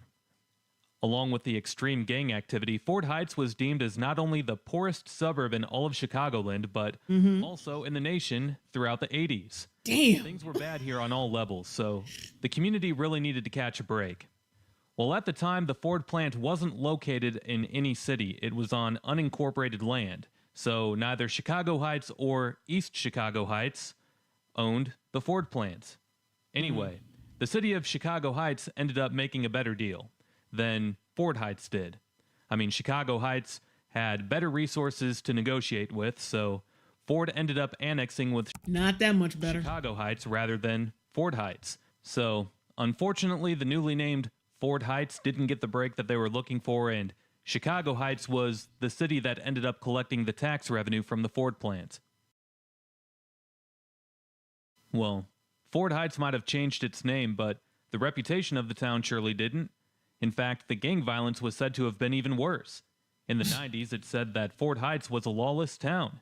It was also common to see cars from Indiana lined up in the area of 16th and Berkeley, which is where the Lena Canada homes were, or Vietnam. But people would flock over to that street corner to buy crack and heroin. The town couldn't afford to pay their police. Now, keep in mind, like I said, that that corner store that used to be that corner store that became a laundromat, they used to sell drugs out of that one. Just saying. Officers a decent salary, so police officers then started to take bribes from the gang members.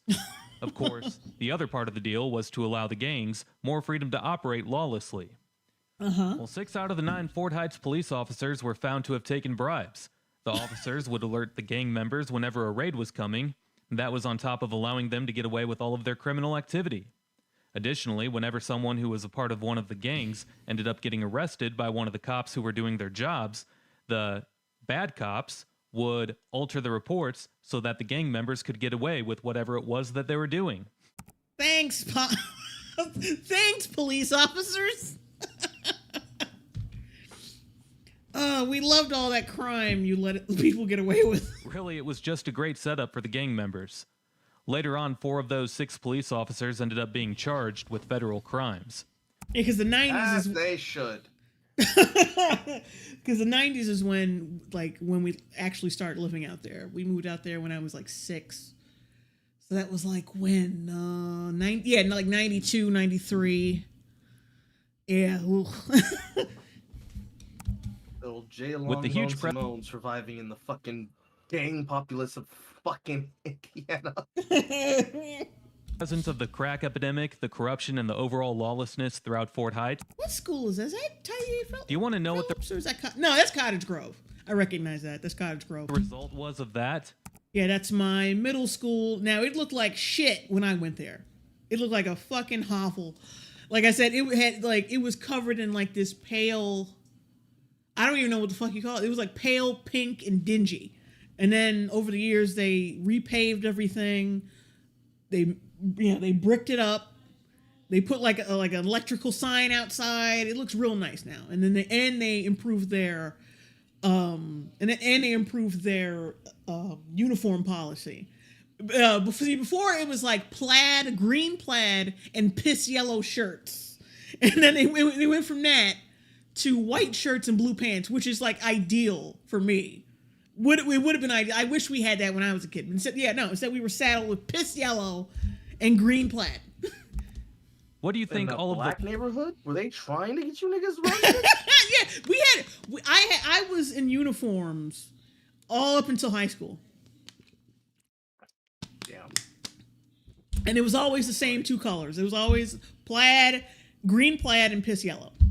law-abiding families did who still resided in Fort Heights? Do you I remember there was a shooting outside this school once. want to know what they did? Yeah, they left. That's right. And do you want to take a wild guess at what that meant for the town? Well, Wait, who left? Let me crack run it. epidemic, the corruption, and the overall lawlessness throughout Fort Heights. Do you want to know what the result was of that? What do you think all of the law-abiding families did who still resided in Fort Heights? Do you want to know what they did? They left? Yeah, they left. That's right. I know damn well, like, because I knew who the law-abiding people, like, you could always tell when the parents were involved and shit, and they came to the school, and, you know, they drove around, they came around to pick up their kids and shit. You knew who was, like, doing well versus who wasn't. Like, who was going to be there forever. Yeah, you're describing normal parents, and that scares me. But yeah, you can tell, like, some people, a lot of people, either they moved to Chicago or someplace in the fucking country. And take a wild guess at what that meant for the town? Well, it meant an even more depleted tax base. Mm-hmm. Starting sometime in the mid to late 90s, however, both the state patrol Seth Brown, but your family didn't leave, Jay. Oh, fuck you. and the county sheriff's And I did leave. I did. started to take over Fort Heights.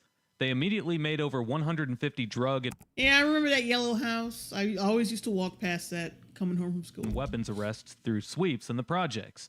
This action greatly reduced the criminal activity, but it didn't solve all of the problems as gang violence continued to persist. In 2008, all of the remaining Fort Heights police officers quit, and the town hasn't had its own police force. Oh, yeah, I remember that liquor store coming up in that house. I remember really liking that house. It's got damn near had the same color scheme as my middle school, but I really like that house for some reason. Cook County Sheriff's Office currently patrols Fort Heights. Throughout the 2000s, the city saw crime significantly reduce, but blighted buildings became overwhelming. The city tore down several homes, but that just made the place uglier, creating spots for illegal dumping and patches of overgrown weeds. Financially, the city also just couldn't keep up with tearing down all of the blighted properties. Property values declined significantly due to the appearance of the town. Yeah, no The shit. abandoned homes also served as hideouts for crack addicts, so at this point, everything had spiraled out of control There's for Fort other- Heights, as the Other church, that's the community center, which is, I don't know what the fuck anyone does there. city had absolutely no finances Cornerstone. available to fix any of the major problems. In 2001, authorities started to tell the remaining There's the police department with only one fucking cop at the ready. residents inside Selena Blake and Lena Canada that Village of That's Fort such a hard Heights. job. Huh? That's such a hard job. Village of Fort Heights, Saul L. Beck Municipal Complex. they had to leave. The Lena Canada projects were demolished sometime in 2005. However, the Selena Blake buildings are still up, as you just saw. Turbro Turner, the whole department quit. Yeah, at one point he said they did, but and now the Cook County Police are the ones patrolling Fort Heights. with the You can tell because they're always around giving motherfuckers tickets. last remaining residents moving out of Selena Blake. This place used to be something, but even when I was a kid, it was like that. Even when I was a kid, it was fucking abandoned. I don't know what the fuck this was before. I have no idea. Sometime around Oh, what the fuck? sometime around 2008. Now on to some of the more recent events. There's been a lot of other corruption in the Yep, there's the corner store, and they're like right behind it. Through there's like a path of winos, like assorted drunks, ogres, and other enchanted monsters who have to pass to get to for you to trek through the shortcut to the candy store. And then the other building, that is the liquor store. this Oh, damn it. I keep clicking on it by accident. town, other than just the police force. And that place is it could be anything. There was a time where they were selling furniture out of here. It's so fuzzy. This place is so fucking dilapidated. You don't know what the hell is what. In the 90s. Queen of games. Do I have to solve a riddle to get past? Probably. Young blood. And that's the riddle. For example, It's just former like, Fort Heights oh man, my mom and dad sent me with $50 to go to the corner store, but I gotta pass Leonard the Skinner.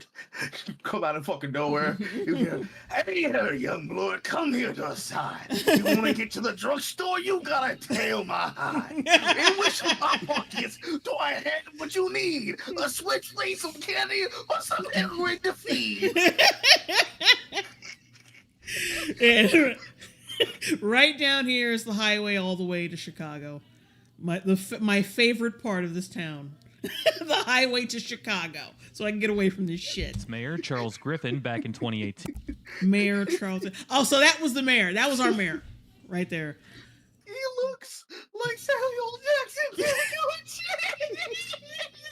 Okay, I didn't understand that last part. Samuel Jackson, what? He looks like Samuel Jackson's character from Django Unchained. He does! With less hair. Charles Griffin is accused of embezzling nearly $150,000 in village funds. Jesus Christ. He's a Was genius, nigga. I let me rewind that so I can hear all of recent that. events. Hang on. There's been a lot of other corruption Oh my in this God, town Jay, other my than brain just It just reinvented an insult. Go ahead. Okay, kids, you know that this is not a racial insult. However, Phoebius Raccoonus. Oh my God. the police force in the 90s. For example, Okay, wait, I want to listen to this part. Wait. former Fort Heights Mayor Charles Griffin back in 2018 was accused of stealing nearly $150,000 from the village. Looks Well, this is the mayor. This isn't the mayor. At least I don't think. I don't know if this is a different mayor than the one that was living across the street from us. But yeah, that guy. Yeah, he stole. Okay, another more thievery. VMF $5 super chat. My old city was overcrowded, no grass, trees, ugly houses glued to each other. There is the reverse, but just as dim. I know the feeling of looking back. Yeah. Ugh. like he was in jail, but then released, but he had to wear an ankle bracelet. What does Yep. There's the store I used to get all my after-school snacks from. that say about a town? And then, hold on. The for- This used to be a liquor store too, but no. This was a place where you get food from. But that folded up. former mayor has to And then you got the liquor store right here, of course. wear an ankle bracelet. Wow. Well, the most recent form of corruption comes through the news cycles only a few weeks before I'm uploading this video to YouTube. Apparently, Fort Heights has been taxing their residents to help fund a library that doesn't exist. Oh my God.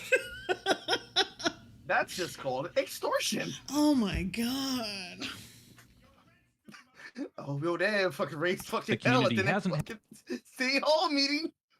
Jesus had a Christ. standalone library in 30 I years. heard from my daughter and her black friend on the internet, you stealing shit from us. Video to YouTube. Apparently, Fort Heights has been taxing their residents to help fund a library that doesn't exist. The community Damn. hasn't had a standalone library in 30 years. Yeah. Rather, they have a small room inside of the community center that's dedicated as a library. Oh fuck. that's bad. It is so look at and look at this motherfucker that got standing next to it. Now, in my first house where we lived in town, that is basically the size of like a children's library. Yeah. That was a school. That was a library dedicated to children between grade ages 1 through 5, and it was still large enough. But that one corner, and that's the entire fuck. Oh my god, that makes me sick to my stomach. They're so underserved. They got this motherfucker doesn't even have both his eyes open all the way.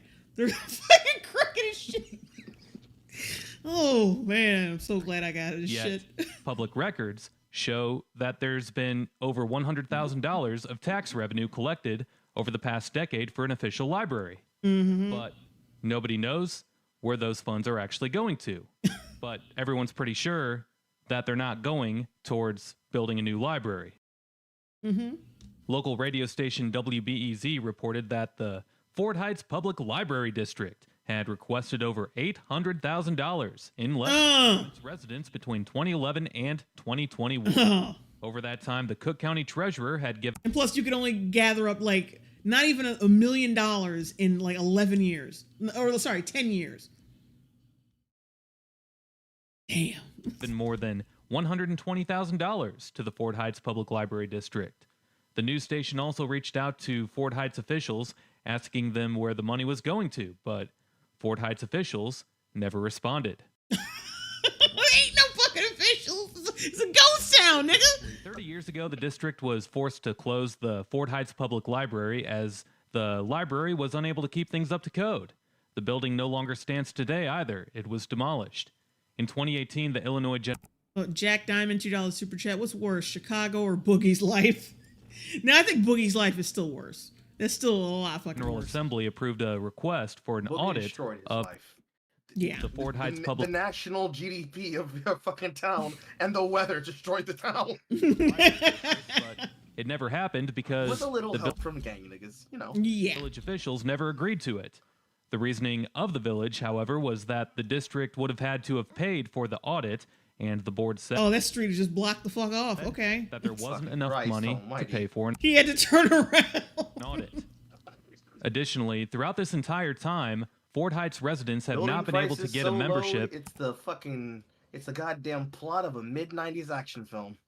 at a library in a neighboring city because Fort Heights has their own public library district, so they can't go to another one in a nearby city according to state law.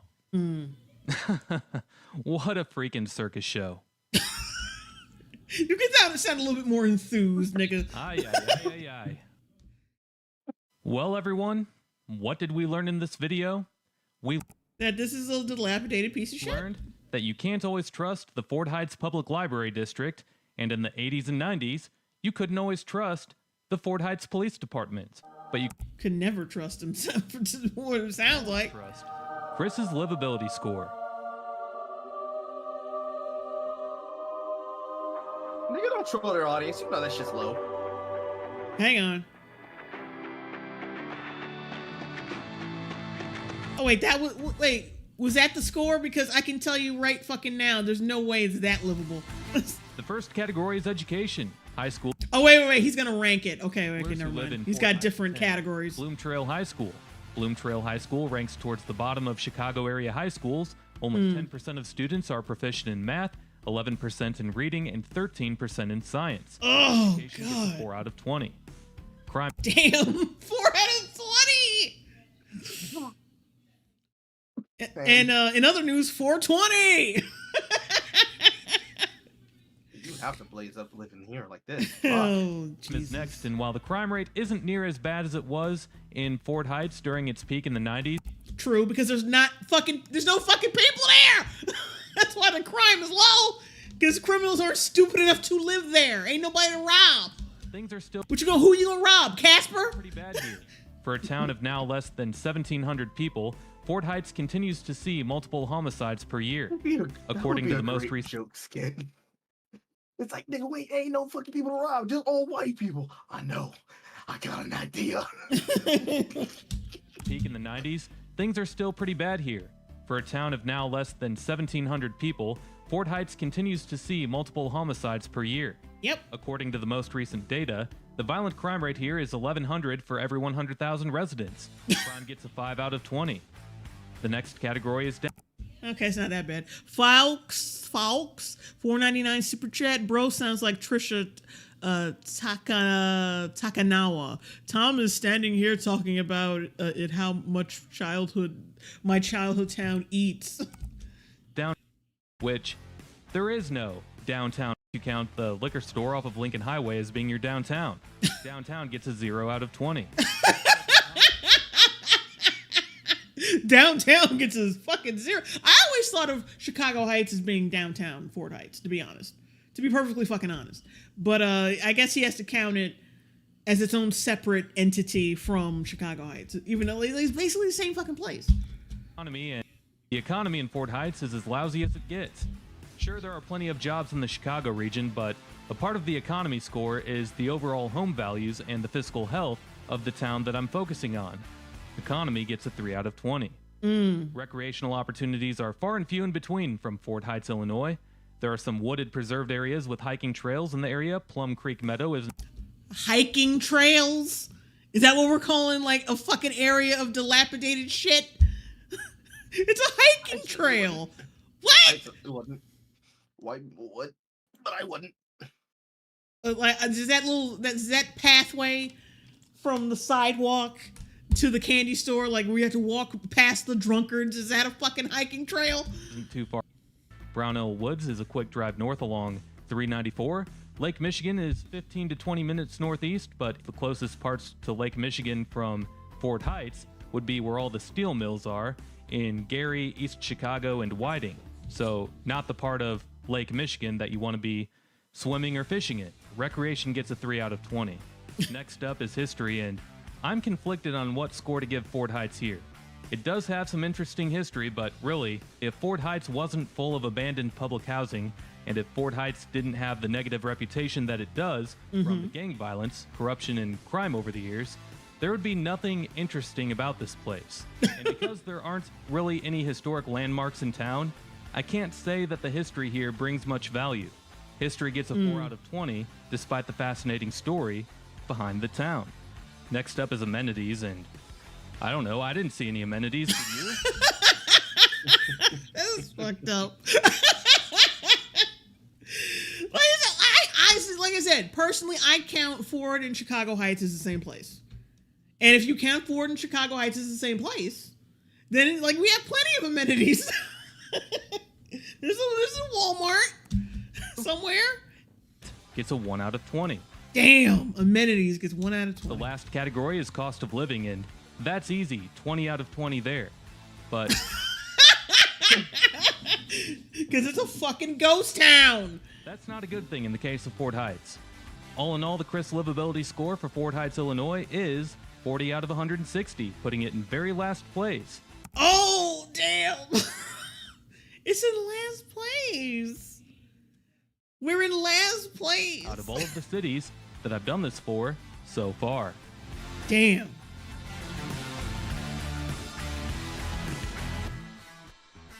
Final thoughts here, and yeah, this place isn't a place that anyone would have wanted to step foot in 30 years ago. And Though we did. Well, you know we want to be here 30. Yeah, just stick in the knife, dude. Like, just call us out. you were getting drugs, of course. Unless you were getting drugs. I've said it throughout the video, and I'll say it again, because I mean it. And it's mostly because of the extremely poor finances for the village of Fort Heights, whether it's due to a declining tax base, or whether it's due to ex-mayors stealing the village's funds, or whether it's due to the village taxing their residents for 30 years for a library that's never going to get built. I really have a hard time believing that this place won't be a ghost town sometime within the next several It decades. looks like it's And I'm already not a ghost saying town, that dude. everyone who lives here is a gangbanger. I'm not Yes. saying that nobody who grows up here has a chance in life, because there certainly are people who have survived Ford Heights and have gone on to be Survived successful, Ford Heights. law-abiding citizens in True. whatever it is that they choose to do in life.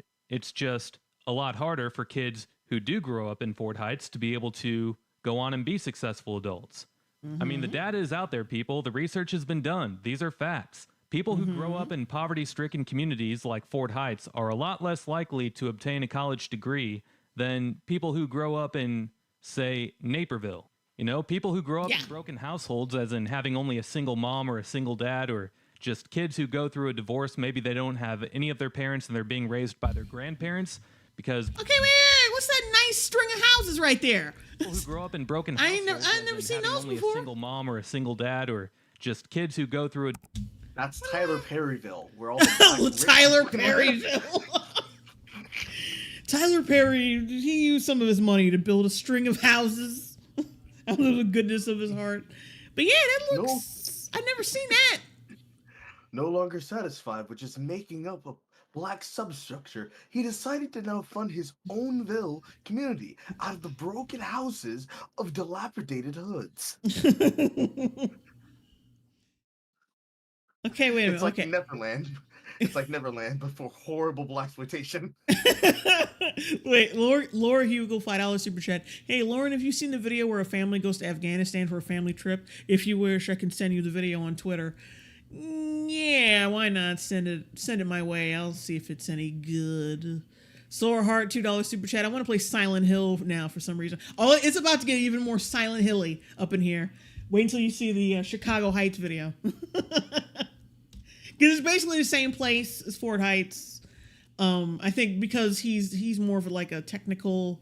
He's being like make sure he's thorough, because he separates Ford Heights from Chicago Heights, but it's basically the same place.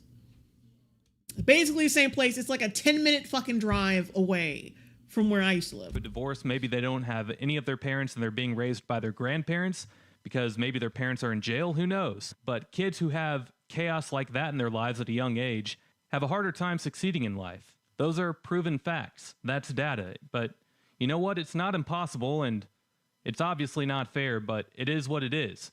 Bottom line, stay clear from living in places like Ford Heights, people. If you live in a place like Ford Heights, Stay clear from living in a place where you're 30 years too late from warning us. Oh my god. if I were you, I would do anything that I could to move to a community that could provide you and your family with better resources. Heck, Chicago Heights, to the west, has better resources than Ford Heights does. Not that much better, though. Not real. I mean, we were going to live there at one point, and then it just kind of fell through. Ford Heights, the demons of Ford Heights were clawing at us. But yeah, it is better in Chicago Heights, but not that much better. It's all right. It's all right.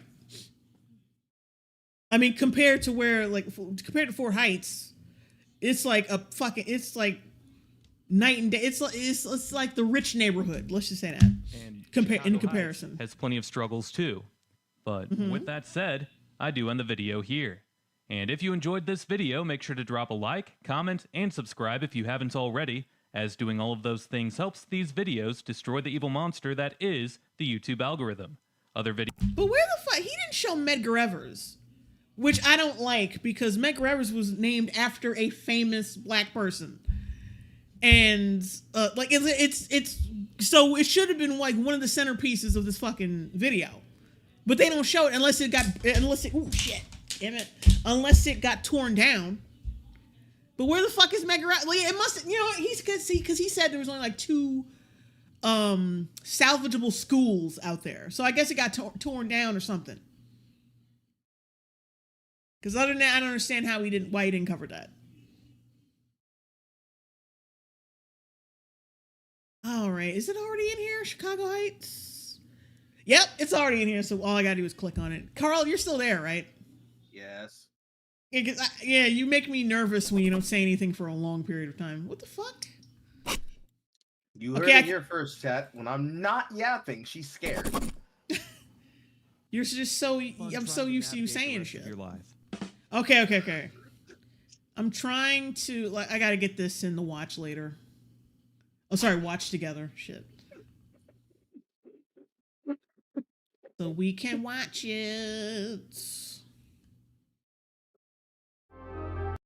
Okay, you're seeing this, right? Oh, look. This is one of the pictures I use in the thumbnail. Like I said, y'all weren't ready. Y'all ain't ready. Y'all ain't ready. This is because he picked the worst day to film this because it's foggy as fuck when he starts driving through Chicago Heights. It actually looks like a segment from a survival horror game. It doesn't. It's terrible looking. He picked the worst day to do this. But yeah, this is real. This is very real. Get ready to get spooky. You're seeing this, right, Carl? Yes. Okay, just making sure. Yeah, I recognize that place. It's where the Ford plant is. VMF, $2 super check. Carl is crying. Also, like, remember and follow Chris Harden because, like, yeah, I'm sure he worked really hard on this shit. I'm surprised he didn't put a gun in his mouth after going through Ford and Chicago Heights. Just drinking up all the liquor he can on behalf of all the kids who couldn't, and all the druggies that wanted to. Chicago Heights, Illinois is where we are for this video. It used to be a gangster's paradise. It also used to be an industrial powerhouse. Not so much anymore. It's lost nearly half of its peak population. We'll get into all of that in this video. Look at this shit. You picked the worst day to film this. Look at this. You couldn't wait till when it was sunny, nigga. Like, damn. Fish man in all your lives. Where the fuck the sun at? Yeah, we used to drive down here too. This is just as much a home to me as Fort Heights. It's basically, like I said, it's basically the same place. Like, this is literally, like, he's just driving. He probably did Fort Heights and Chicago Heights in the same day. Let's just put it that way. Well, what do we have here right off of the bat? Look at those troopers. Population. Hold We'll on. get into all of that in this video. Well. Yeah, and look at those fucking troopers. There's always like a cluster of them somewhere giving somebody a fucking ticket. Oh, what do we have here right off of the bat? It was probably nothing, really. Probably just someone speeding by on Lincoln Highway like everyone else does. Don't want to speed too much around here, though. The Popo are all about patrolling US 30 through this stretch, especially in Fort Heights directly to the east. Yep. A city that lost its police department years ago, as now the Cook County Sheriff patrols that town. These days, more often than not, police working this particular area. Yep, that stretch of like abandoned railroad tracks are bored out of their minds and spend their time looking for speeders like you and me. So the next time that you roll through Fort Heights and, you know, the eastern area of Chicago Heights on Lincoln Highway, just go ahead and let those angry hilljacks go faster than you and pass you by. So that way you're in the clear in case one of the boys and gals in blue are hanging out nearby. Well, yeah, that's the oath. Yeah, it always sucks driving past those railroad tracks because you can just tell they're fucking up your cars every time you drive over. moving on now, as they're fucking up your tires. I start the video driving around the east side of Chicago Heights, and the second that you enter this part More of projects. town and look around, you automatically get Now this place is really fucking abandoned. Like, I think the only people here on this stretch, before you start to get to the places like Walmart are just like pimps and whores, and maybe a couple families. feeling that things here are kind of blighty, kind of ugly, kind of grimy, depressing, sad, empty, insubstantial, abandoned, decayed, neglected, you Yep. name it. This part of town by far and away is the most demoralizing part of Chicago Heights. The east side is, and always has been, very industrial, very blue-collar, tough, gruff, and grimy. All of that over time has resulted in lower property values, which is why the residential areas in this half of town are mostly empty. It's not like this throughout the entire town, though, as there's some areas in the west side that look completely different. Oh yeah, this is actually a nice part of Chicago Heights. I was actually looking at houses before I moved out here in Chicago Heights. Like, yeah, what would be a nice? I was just curious to see if there were any nice houses, and there were like a nice amount of nice houses that we could have fucking lived in. We'll see more of that later in the video. We'll come back to this spot in the driving tour in just Notice how there was no fucking fog when he was driving through that neighborhood. There was no Silent Hill fog. Jack Diamond, $2 super chat. At least they're always ready for a spooky Halloween. as I want to briefly jump over towards downtown Cynical person, hi Jay, hello. Chicago Heights. Downtown Chicago First Heights. came here, I was kind of shocked about how empty this downtown area looked. It's so empty. Nobody's there. Few buildings left. Most of it is torn down though, and it's just empty. In the morning, nobody's there. In the afternoon, nobody's there. At night, nobody's there. No traffic. No cars anywhere you look. You got to go to either Chicago or Indiana to do anything. Like to do anything fun or substantial. You can go shopping in Chicago Heights, but you got to go far out to do that. Not far out, but like you have to go where the mall is, and even that isn't shit because they closed down the mall a long time ago.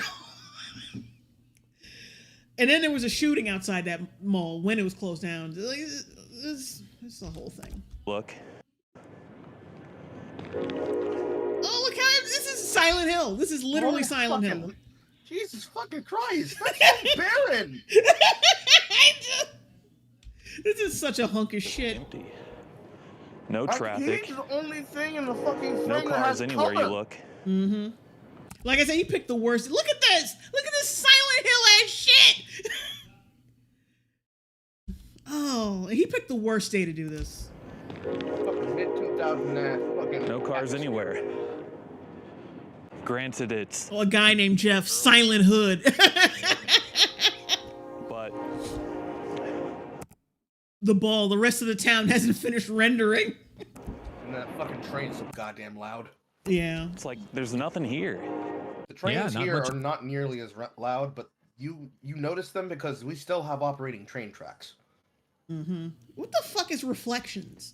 I never even heard of that What else shit. to say? Nothing really in downtown Chicago Heights anymore. Well, it wasn't always this way in Chicago I can hear my father yelling from the living room. Reflections. I don't know what he disapproves of. Heights, obviously, as the downtown area used to be full of shopping, business, commerce, entertainment, and life. It served as the center of activity for not only the city of Chicago Heights, but also for the surrounding area, as back Diamonds in the early... Incorporated, Reflections Spa, Reflections Med Spa, and then another one that's called Age Reflections, which looks like a weird ass fucking ticket sale for a structure for tours. Your guess is as good as mine. Michael Duran, dude looks nervous. He was looking over his shoulder. Wouldn't you look at this shit? early 1900s, Chicago Heights was the only true city for about a 15-mile radius. Oof. It's safe to say that Chicago Heights' best days are in the past. We can No get shit. deep into the history of Chicago Heights later in the video.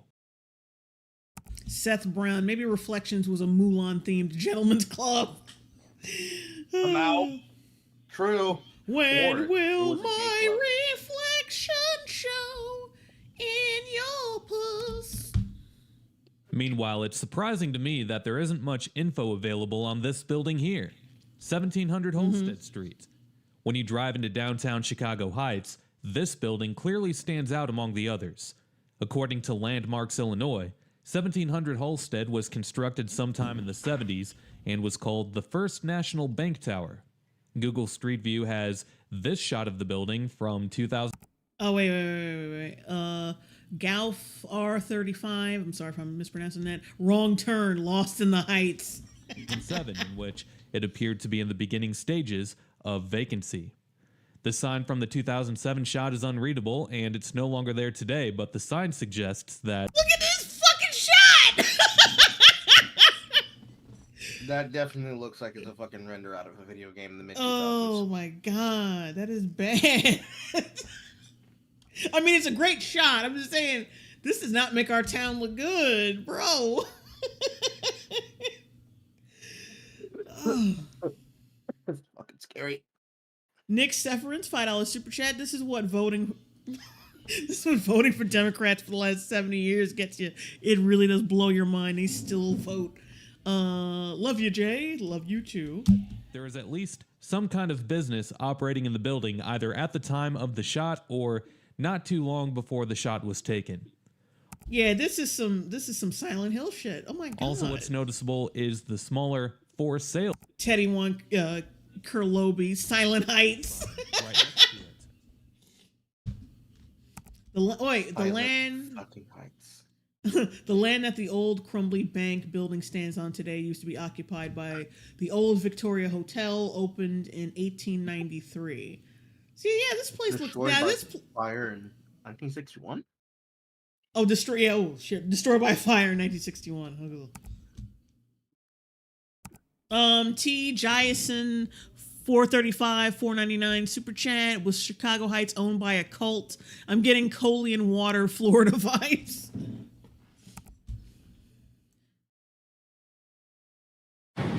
It's funny because I started... Oh, T. Jason, oh my god, he got the damn gas station sunglasses on. T. Jason, 435, 199 super chat. Clear. Today, up in the northwestern part of the Chicago area, over by the O'Hare Airport. Nice sunny day, not a cloud in the sky. And then you come down here to the southern half of Cook County. Things started to look doom and gloom, kind of of this part of the region. There used to be sun, and then I came here, and then there wasn't. Oh my god. Our town is evil. How ironic. Really, it was just a thick layer of morning fog that burned up as the morning went on. So, back to where we were on the industrial east side, let's now talk about what things are like today in Chicago Heights before diving deep into the city's history. The town saw a peak population of just under 41,000 in 1970. Today, that number has dropped all the way down to 27,480. But that number was from 2020. And at the time of me uploading this video, it's been 4 years since the official 2020 census count. In between, the Census Bureau will provide estimates on a per-year basis, which is based off of several types of data, such as reported births, reported deaths, along with in and out migration. Well, the latest estimates available show that Chicago Heights has lost about 1,500 additional people over the last 4 years. Not good. The rest of the economic stats? Also not good. The median household income is about $20,000 per year less than the median household income for the U.S. as a whole. Sure, there are plenty of places with lower median household incomes than Chicago Heights, but there are more places with higher numbers. Less than 20% of adults 25 and older hold a bachelor's degree or higher, and the median home value is $134,000. I honestly thought that number would have been lower than that, but it's not. It's got to be lower. That's got to be a miscalculation. That doesn't sound right. That doesn't sound right. I'm gonna be real. It doesn't sound right. I think they need to recap, because, like, keep in mind, no one really gives a shit about Ford and Chicago Heights. They could have completely fudged those fucking numbers. Last rate is 23.3%, which is another number that I thought would have been higher. So the numbers don't look good, but at the same time, the numbers are slightly better than I thought they would be. When you look at the crime rates, however, those numbers are not better than I thought they would be. They're actually a lot worse. The violent crime rate for Chicago Heights is 1,900 for every 100,000 residents, or 6 times higher than the national rate. The property crime rate isn't as extreme, as that's at 2,600 for every 100,000 residents, but let's do a search for Chicago Heights on Google News and see what comes up. 50-year-old man charged with stabbing 2 boys at a park, killing 1 in Chicago Heights. Yeah, thanks, nigga. Hey, let's look up your town, your ghetto-ass little town on Google News. Oh, yeah, some old nigga stabbed 2 children. Oh, my God. Aside from that event, FBI investigating an armored truck robbery of a grocery store in Chicago Heights. Oh, my God. Is that the same Food for Less we used to get groceries from?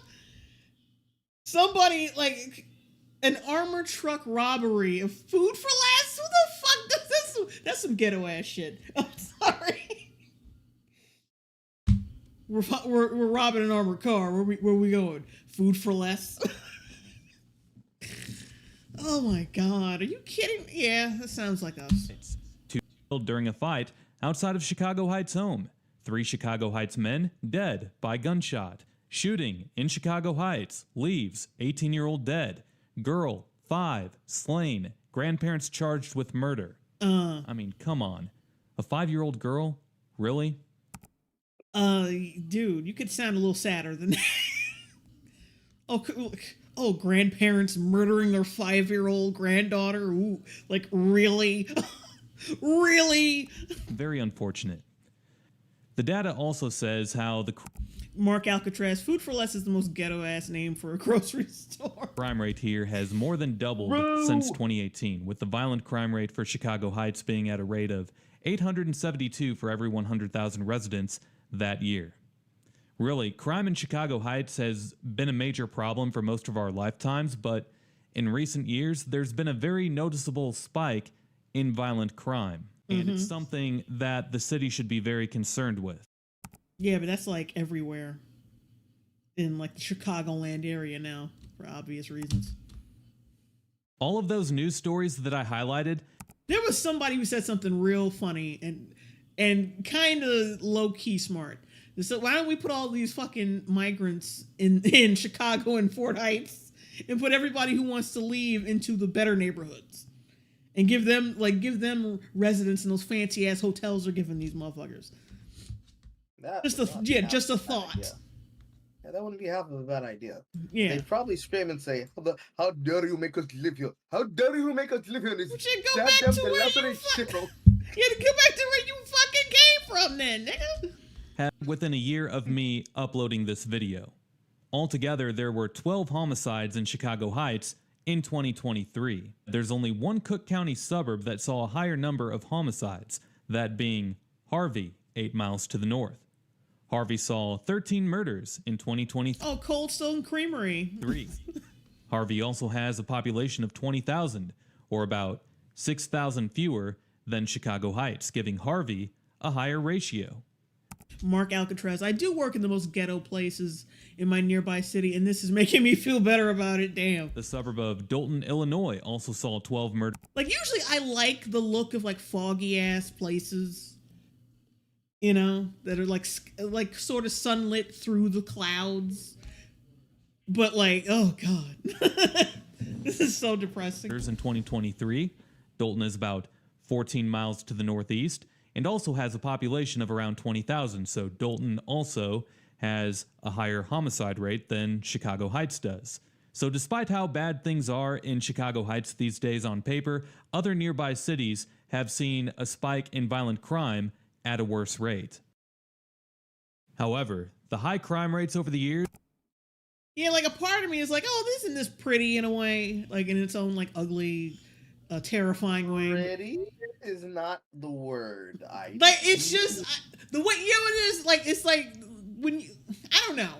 I usually it's atmosphere, that's the word. It's atmospheric, and I like that whole atmospheric vibe. But then again, I think, oh, I used to live here. in Chicago Heights, among other factors, that if we were to personalize and then anthropomorphize your town, Ford Heights would walk over to Chicago Heights, grab him by the cheek, and say, "Damn, girl, you got so much character," and you would feel your skin crawl every single syllable in the sentence. Mm-hmm. So many potholes. Look at this shit. The roads are like toe up. It looks like Swiss cheese. Factor abandonment that we see here in the east side of the city today. Here comes the spooky Silent Hill music. And whose motorcycle is that?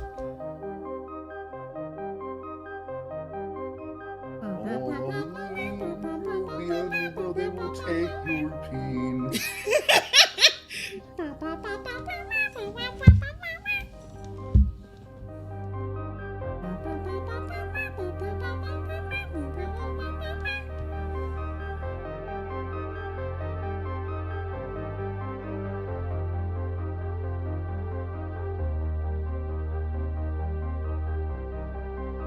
The fuck is that? That might be like a mural for some dead person, I'm betting.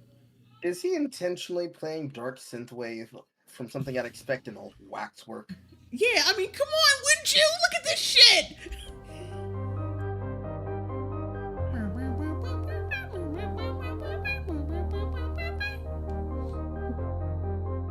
Oh. I think we found the subject matter that turns Jay into Carl, Chad. I think we found it. There goes another pissant playground. All we gotta do is talk about places she lives and she turns into an autist.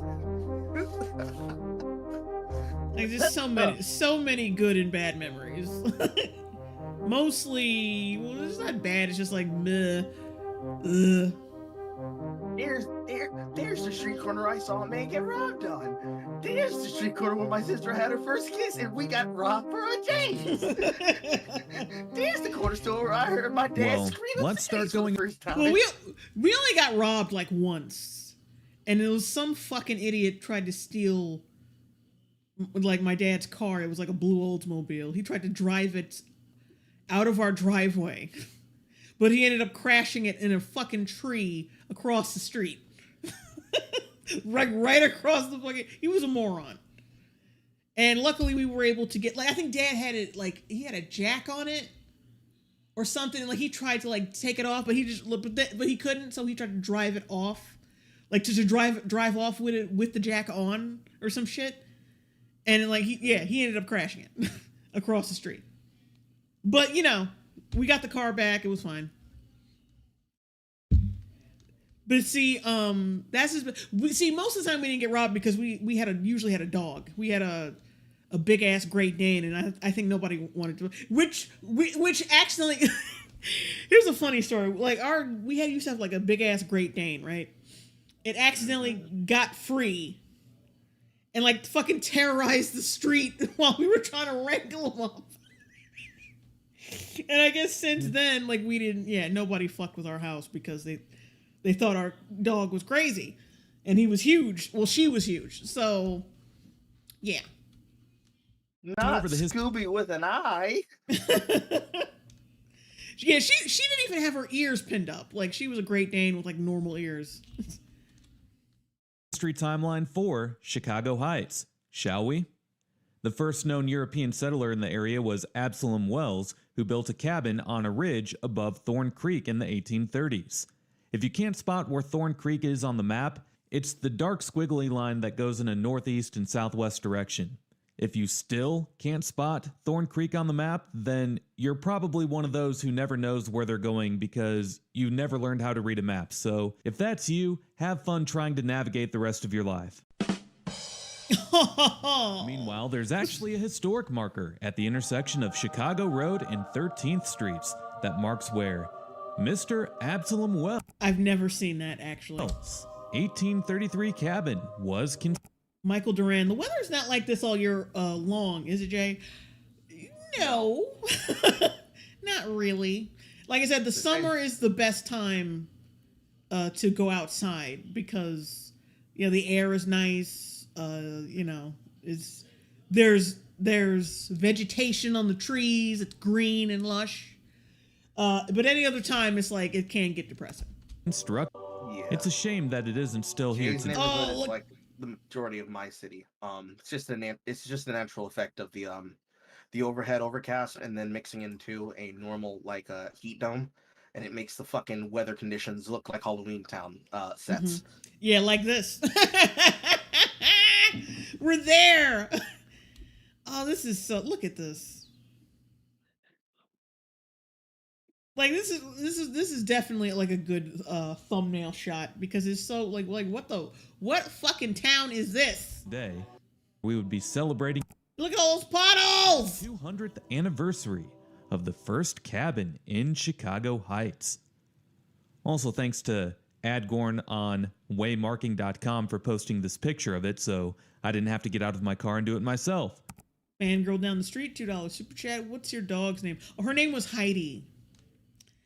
She I was not that far off, chat. I was not that far off. She froze to death one winter though.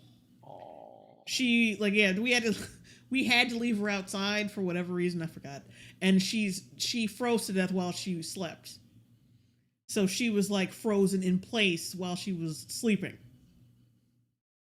And we had to bury her. Well, Dad buried her in the backyard.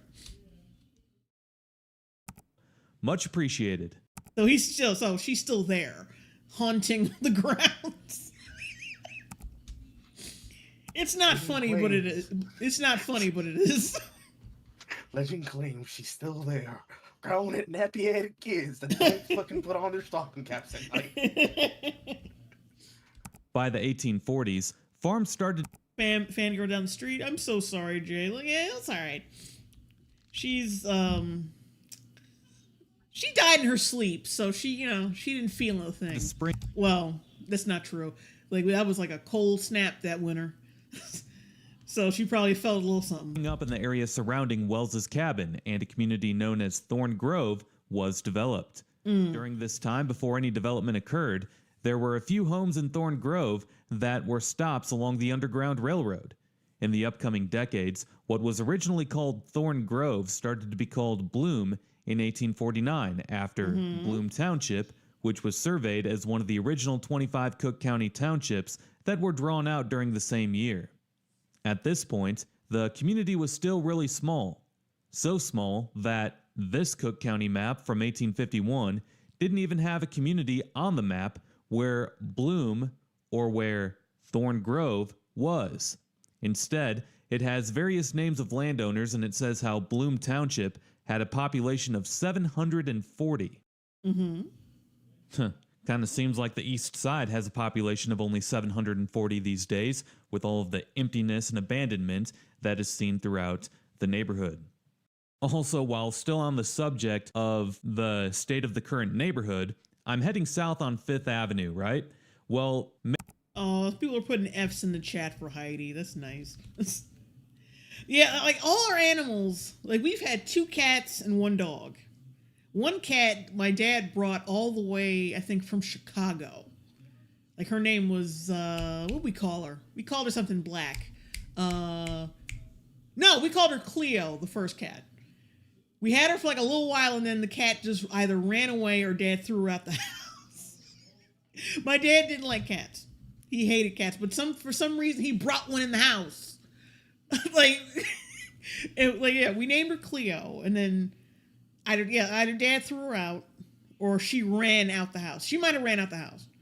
And then there was Kenya, who we had for like a long fucking time. She was, well, the first cat was all black, and then our second cat, Kenya, was like black and white.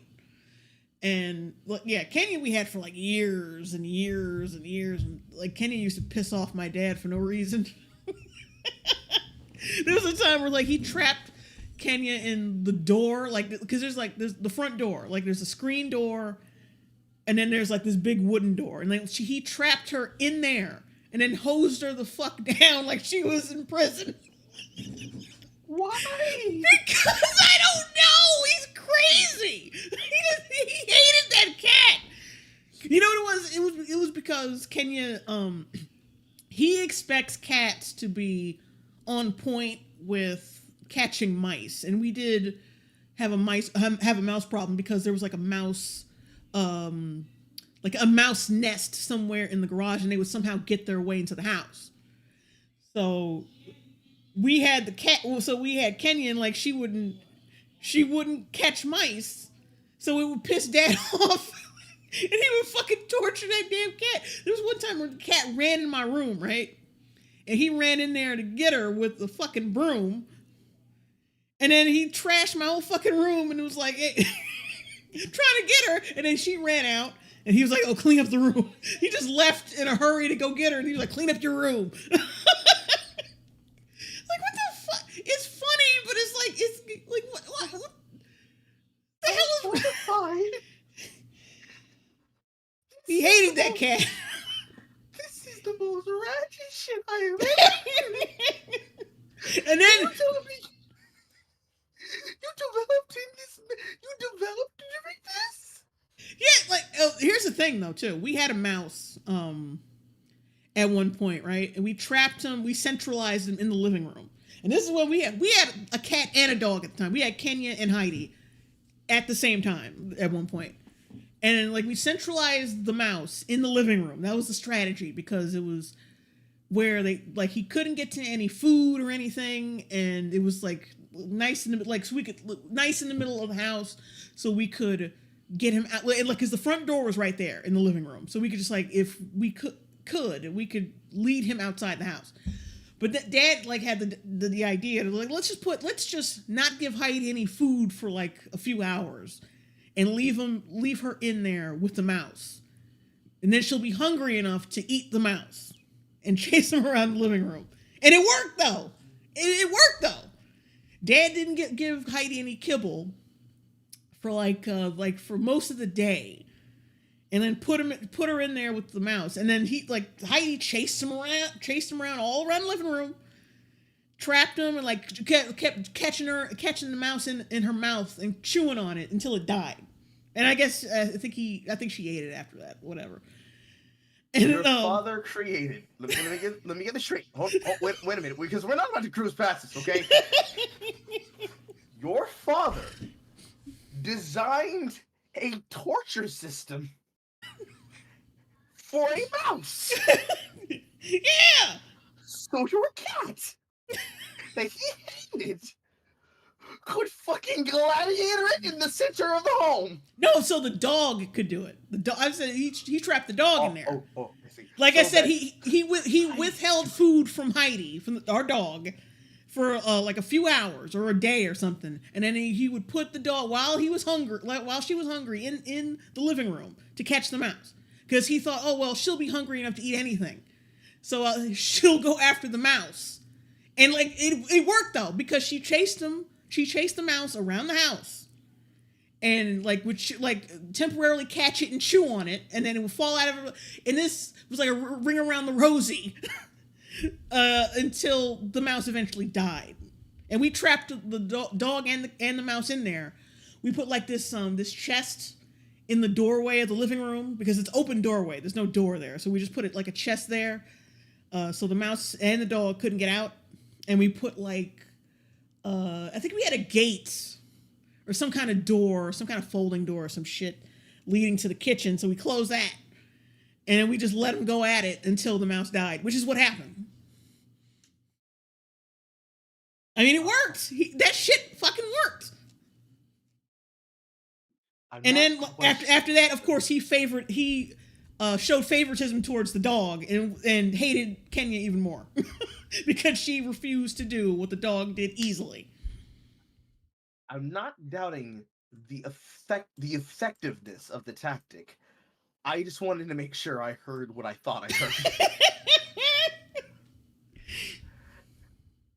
I never again want to hear you say that I've done some real hood shit.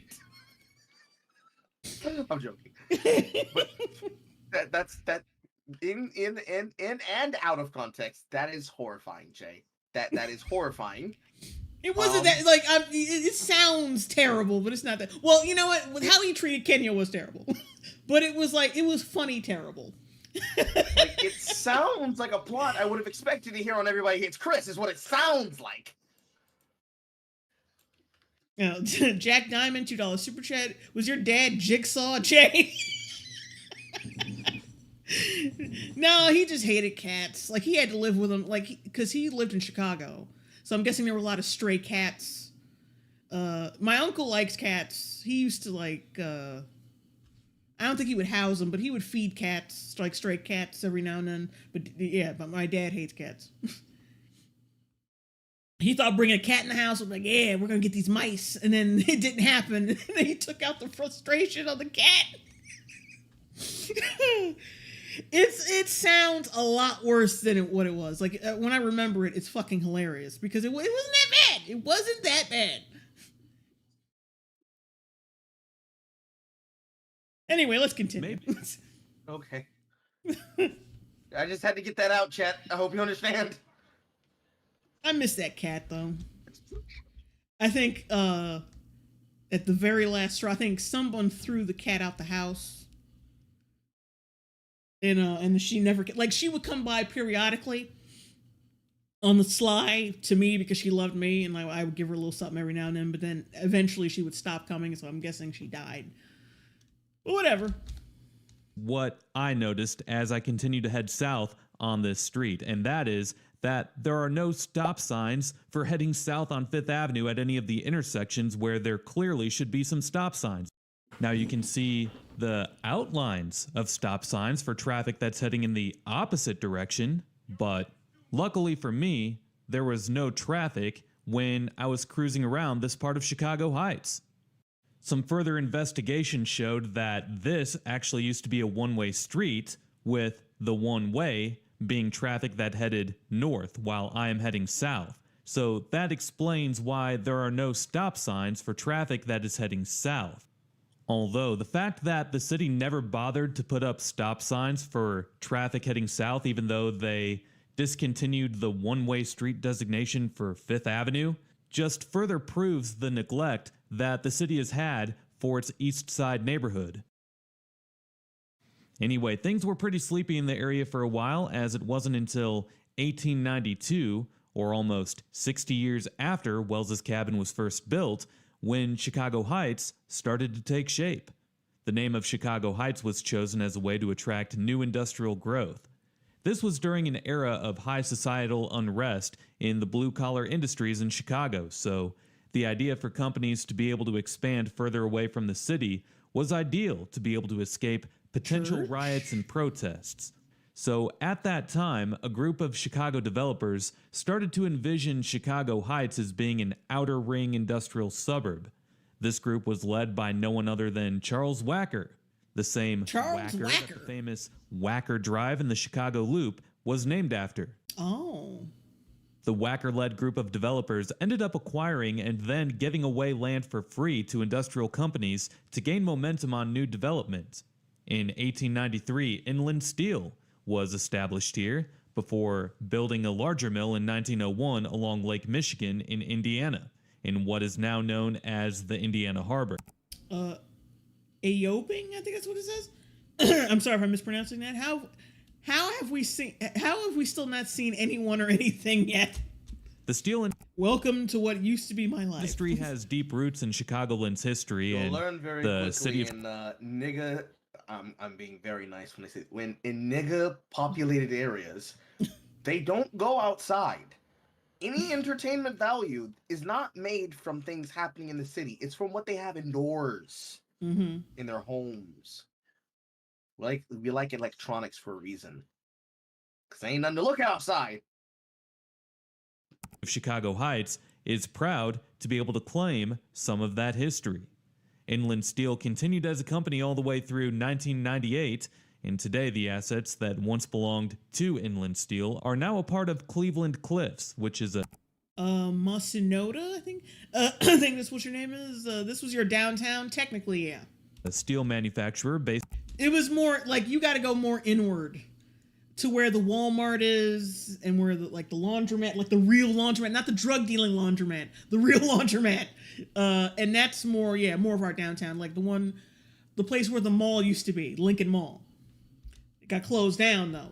There was and then there was a shooting outside it. Out of Cleveland, Ohio.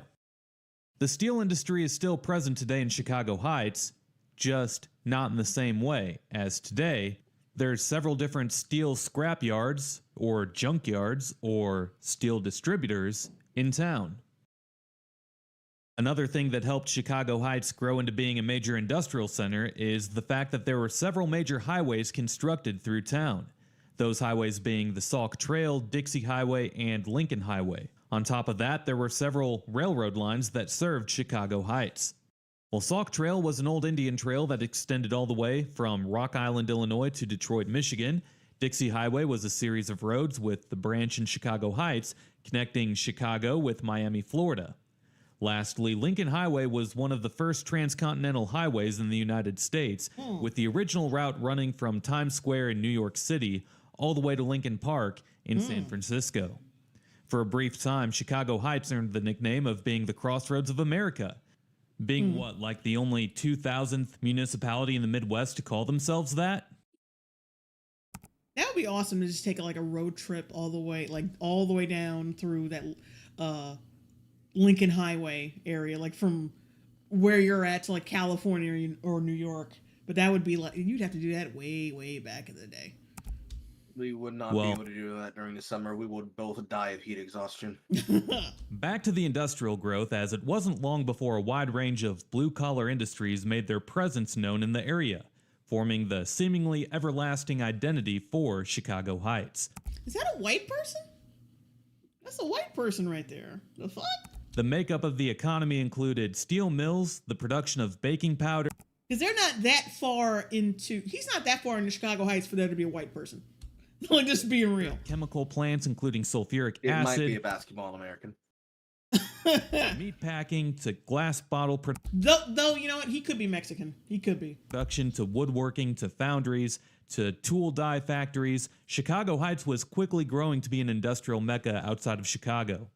In 1900, Chicago Heights was incorporated as a city with a population of just over 5,000 people. But by 1910, that population grew to be 15,000. Up here on the right is the Lincoln Gavin Elementary School, which is still in use, despite the emptiness of the neighborhood blocks that surround it. On the other side of the school are two nice-looking old church buildings, the first one being Greater Mount Hermon, the second one being Payne Chapel. Well, with Chicago Heights It's actually a nice looking church, like the only nice looking church out there. growing by 10,000 people from 1900 to 1910, that And that school looks pretty nice too. was a growth rate of 185%, making it one of the fastest growing cities in the country at the time. Also noted is that from 1870 to 1900, Chicago was considered to be the fastest Oh, and that's a nice looking church too. growing city in the But in terms of architecture, I like the other one better. world. But with Chicago Heights, people were coming here at such a fast pace that the construction of new housing couldn't keep up with the demand. With thousands of new industrial jobs, there were thousands of immigrants coming to the city too. There are quite a few large ethnic groups in Chicago Heights, including German, Polish, Slovak, Lithuanian, Irish, and African Americans. Damn. But no other ethnic group was represented more in Chicago Heights than Italians were. By 1910, Chicago Heights was 25% Italian, giving it a larger percentage of Italians than any other city in America. For more illustration, only 4% of Chicagoland at the time was Italian. Most of them were unskilled laborers who were just following the companies who were moving away from the more expensive and overly crowded city. Italians continued to be the majority ethnic group in Chicago Heights throughout the 1940s. Additionally, most of the Italians lived in the part of town that we've been driving around so far, because this was the poverty-stricken part of town, and it was also closer to where they worked at the factories.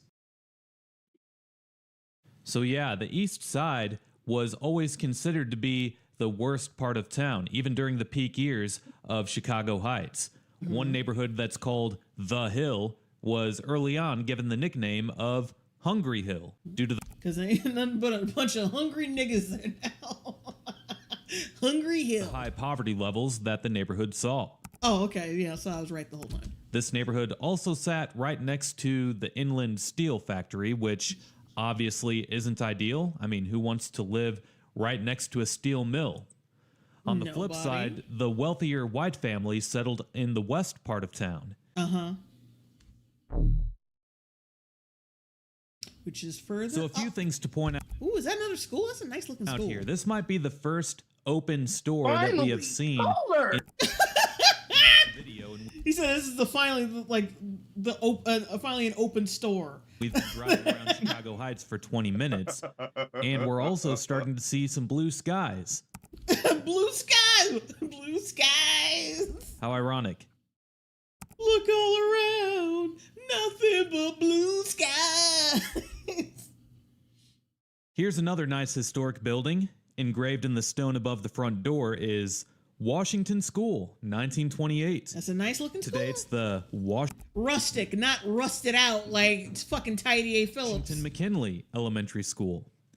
While driving around the west side, you can tell that at least this part of Chicago Heights used to be pretty nice, Yep. as the near west side has a We're starting to get into the nicer area. nice collection of Victorian-style mansions. It might be hard to picture downtown Chicago Heights ever being much of anything when you see it nowadays, but it used to be a pretty nice downtown. At least when you drive through the near west side, you can get a glimpse of the Victorian-style mansions, and everything still looks pretty nice. Yeah, we wanted to live like not exactly in this area specifically, but like further up. Mom was trying to get like a house out there. Oh damn, we would have been like I went house hunting with her, and like we went to one house that had like dead cockroaches everywhere. Ugh. Thank God we didn't live there. See, what I heard was dead cockroaches. It was like a dead cockroach hive, was it? No, there was always like a dead cockroach in the window somewhere, or like in the crook of the floor, like in the corner somewhere. Yeah. I think they just like maybe fumigated and they didn't clean the shit up. Or it was just an old house. I don't know. Well, one thing that's important to note about what life was like here would be the working conditions inside of the steel mills. In 1920, Oh, is it that fucking hill where all the like that little creek is? That little cluster of houses is? life at the steel mill was described as a 12-hour shift of hearing deafening noise from the machines shaving steel to its desired shape through what was called a straightening machine. People wouldn't be able to hear each other talk inside of the mill unless they were an arm's reach away and were screaming at the top of their lungs. Workers would eat sandwiches with oil all over their hands. Yep. I recognize that creek. Employees would fall asleep on the floors with all of the noise going on as well. And since life was so tough for these workers, men would often come home and abuse their wives and kids as a result of their minds and bodies not being able to handle the harsh environments of working these long and dreadful shifts. Because so much manpower was involved, accidents often occurred. These accidents could range from damaging equipment to an injury or even a death.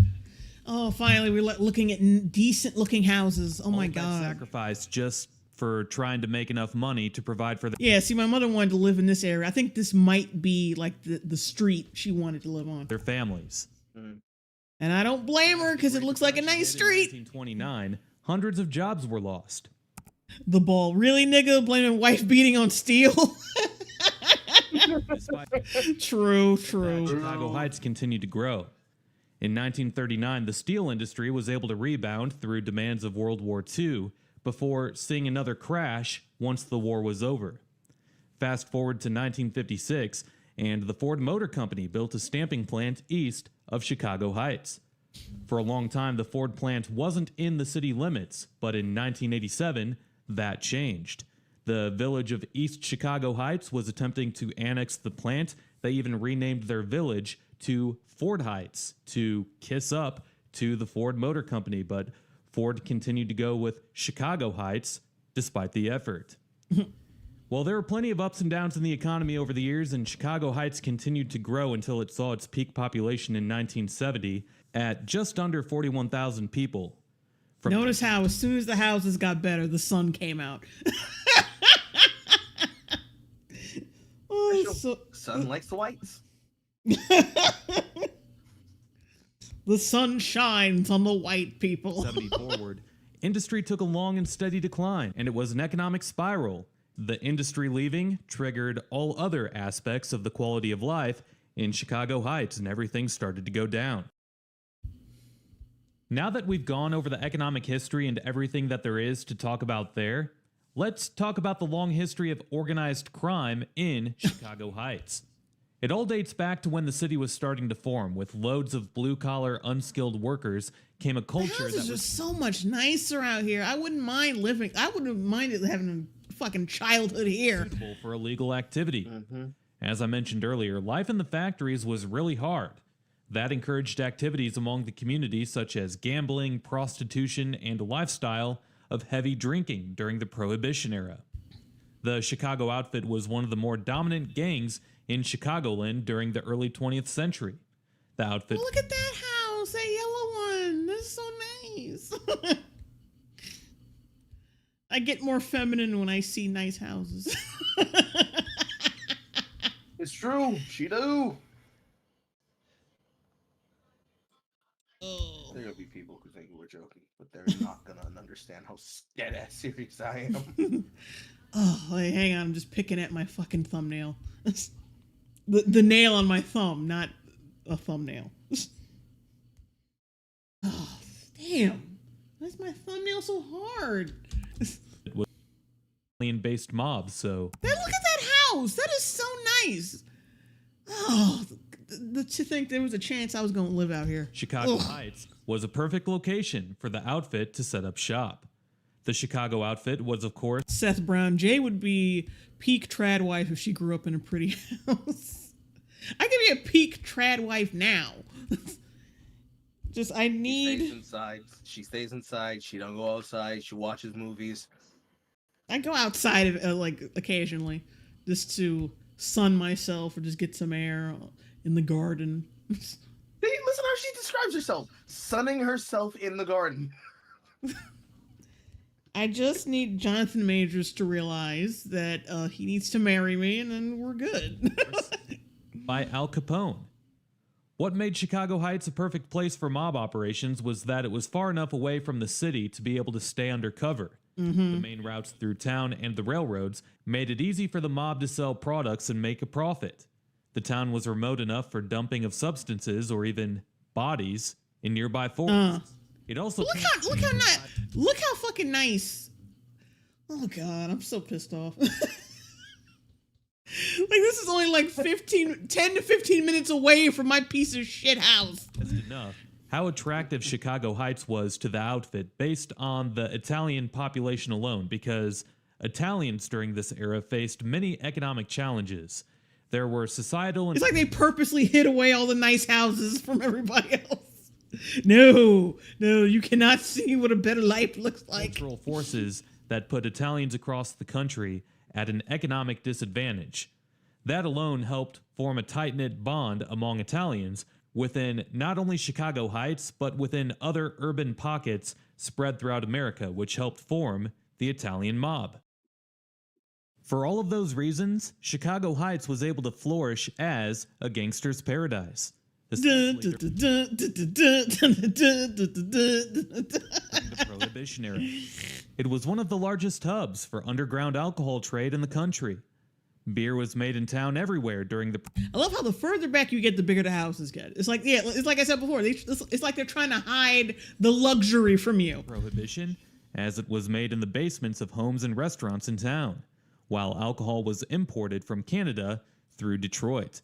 So if you live in an older home in Chicago Heights and you have a large basement, maybe, just maybe, your home was used to make beer during the Prohibition era, and it was And someone was probably murdered in there. from Chicago Heights. The Outfit distributed product throughout the Midwest. Yeah, oh yeah, they have apartment buildings in Chicago Heights as well. Legend has it that Capone dug up tunnels to store product in VMF, basically.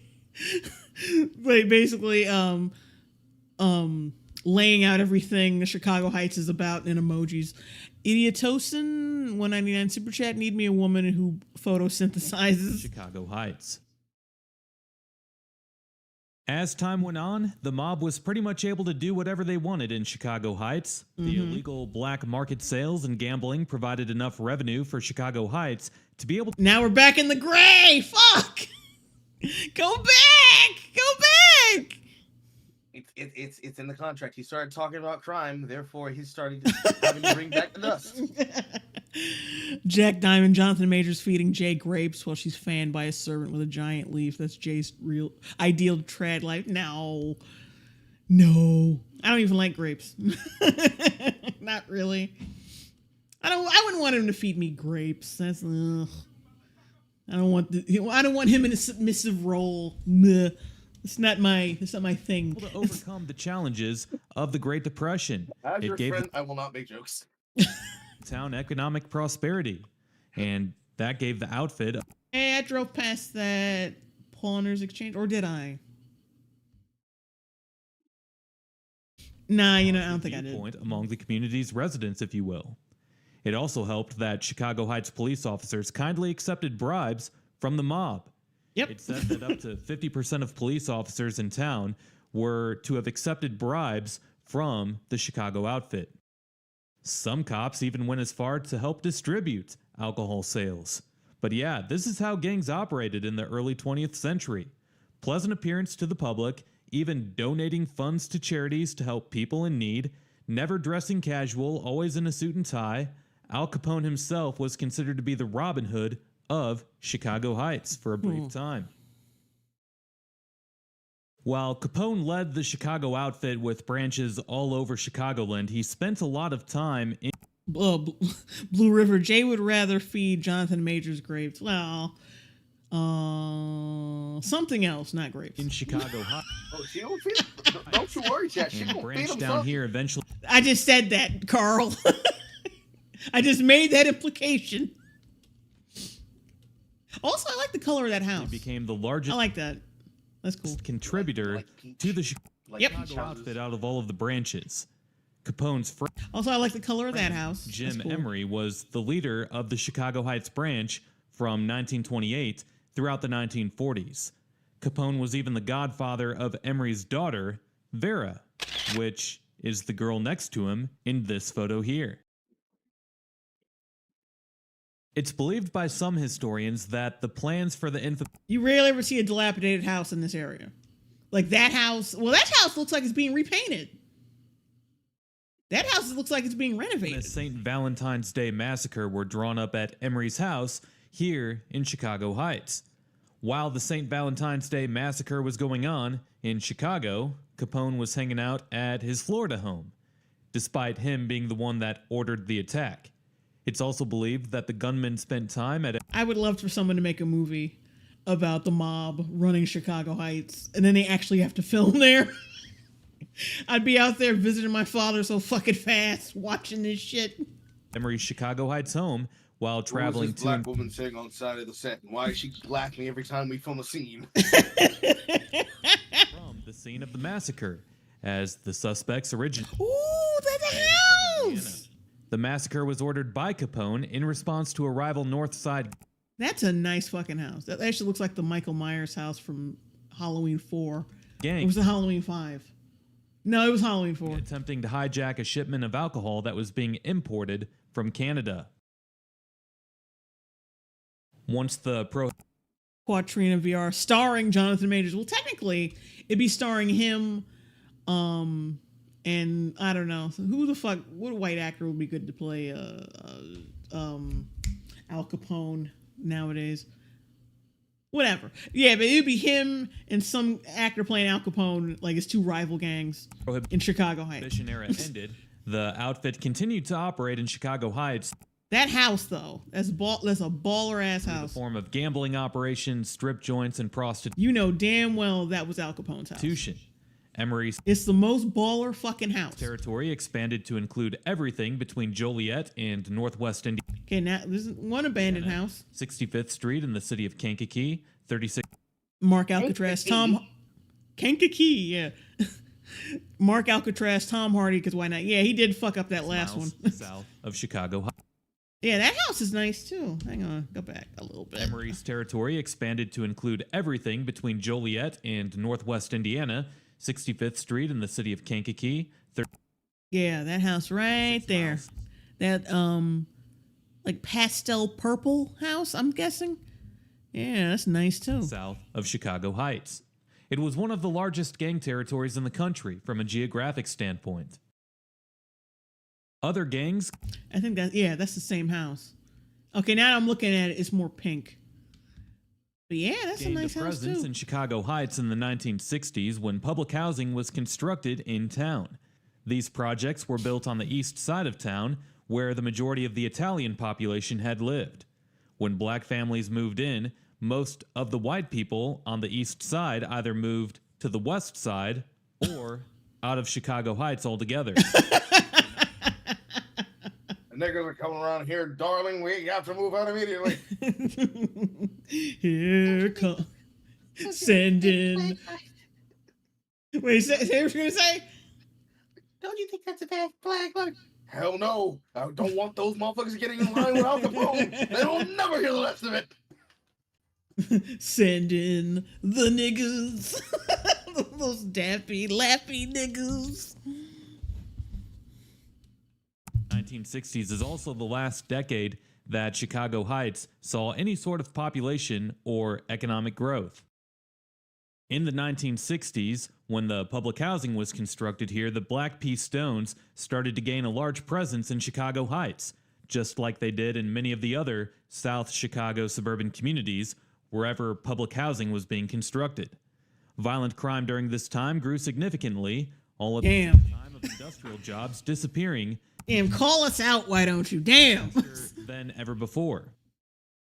Additionally, I love how, like, as soon as you start talking about, oh yeah, the niggas moved in, and then he goes into the more dilapidated part of the city. Fuck you, dude. Like, he knows exactly what he's doing. Fuck there's you. a wave of Hispanic immigration that came into Chicago Yeah, there's a lot of Mexicans in Chicago Heights. Heights in the 1980s, and they brought their Well, I say Mexicans because I just don't know every Hispanic culture that's living in Chicago Heights, but I think it's probably just mostly Mexican. own gang affiliations Stop being with big in them the chat. She's simplifying. to add to the several street gangs that were already in the east side of Chicago Heights. With all of that gang activity and all that violent crime, that's why the east side of Chicago Asterati, I think that's what I think that's what that says. It sucks so many beautiful Victorians are in rundown places. I'm in a state away, and a lot of dying towns look like that. Yeah. Chicago Heights today looks the way that it does, as high rates of violent crime over the years, along with being nearby to the industrial pollutants, has lowered property values to the extreme, and Industrial pollutants that explain some things. has made the east side an incredibly undesirable place to live.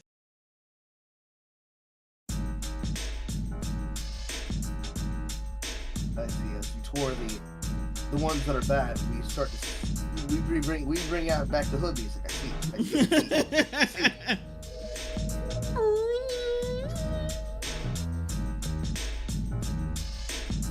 You think there'd be a lot?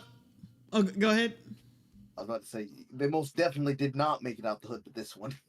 You think there'd be a lot more Mexican restaurants? Because there's so. Because there's so. I mean, there's a couple. Like, there's like a place called Mr. Burrito, and there's Pepe's. But you think there'd be like more. Well, yeah, that's not fair. There's some Mexican restaurants out there, but like it's not enough considering how many Mexicans live in Chicago Heights. Yeah, we're the Huntillo restaurants. I want some homemade burritos in Tapatio.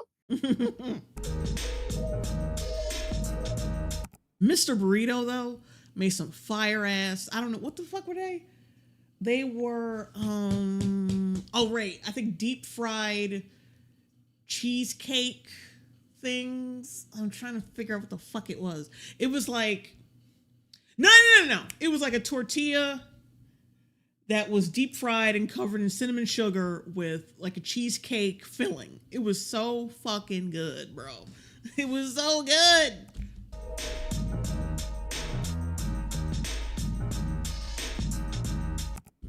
Michael Duran is Mexicans in Chicago Heights. Yep.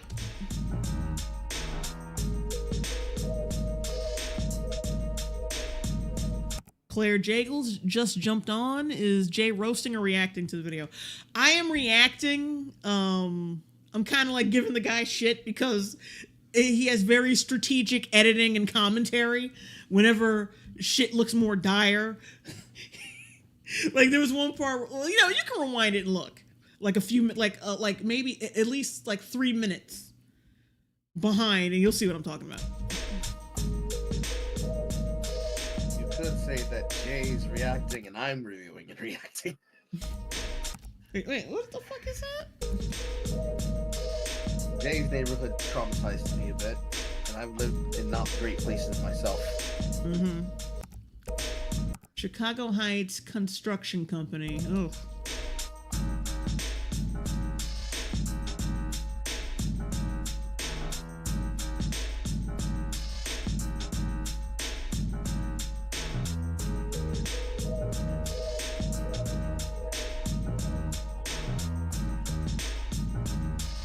Oh, look at that road. What the fuck? Oh, look at that. But look, it is like, there's a brick road under that. Okay, that's kind of fire though. I just wish it wasn't covered with ugly ass concrete.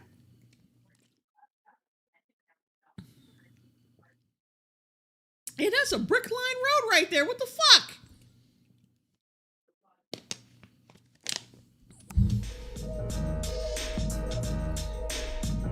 I say just pull up the fucking concrete and just let that just renovate, like restore that.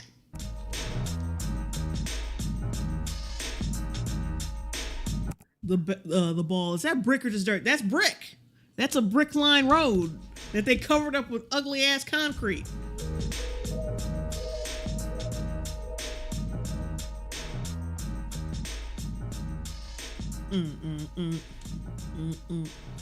I kind of want to do the Sauk Trail one after this too, because Sauk Trail once again is like right next to Chicago Heights.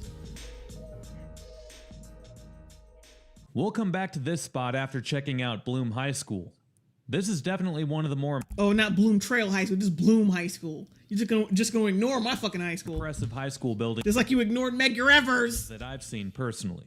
No. The school was once a highly performing academic Wow, look how nice it still looks. school, but today families try to avoid sending their kids here. Why? The school opened in 1900, the same year that Chicago Heights incorporated as a city. The athletic teams go by the Trojans. It looks like such a nice school from the outside. Why would people avoid sending their kids there? Next sentence. The extreme gang violence. It looks so much nicer than Bloom Trail. It looks so much nice. I remember that being so pissed off that I had to be forced to go to Bloom Trail instead of Bloom. Everybody was talking about how great. Wait, what'd you say? Did you accidentally mute the sound on the video? No, it's just muted here. Okay.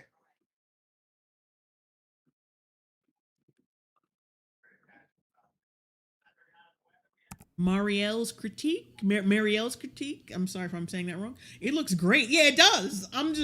He's talking about, well, people avoided sending their kids. I want to know why. Because I was so fucking jealous that people got to go to Bloom and I had to go to Bloom Trail.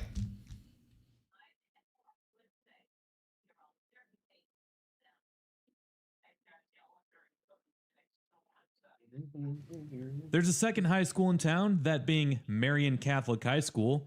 It's all Now, Marian Catholic, that was like the creme de la creme high school.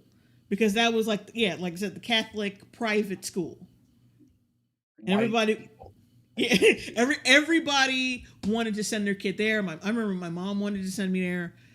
She wanted, like, if she was able to get a house in Chicago Heights, she wanted me to go there.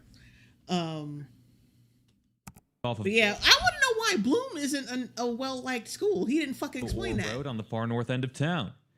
It's a smaller school, but it's also a better school. Yeah. If you can afford to send your kids here. The mascot is the Spartans, and of all people, Patriots Super Bowl champion Rodney Harrison is an alumni. Let's head back to where we were a minute ago, as currently we're making our way towards the Hill neighborhood. Ew. There's no more that brick road though. Up ahead, the street turns right goes underneath some railroad tracks, and once we do that, we'll be in the hill, or the Hungry Hill, as they say, where it's really just an extension of what we've seen already throughout the east side, although not quite as empty and not quite as blighty. Well, people, it is now that time. What did we learn in this video? We learned Monster Mangler. That's got to be an AI voice, right? No, that's a real dude. that you can't always trust the It's a real integrity of person. a foundation of a home in Chicago Heights because it might be hollow for underground storage of liquor during the Prohibition era, and you can't always trust a gangster's Riviera, but you can always trust Chris's livability score.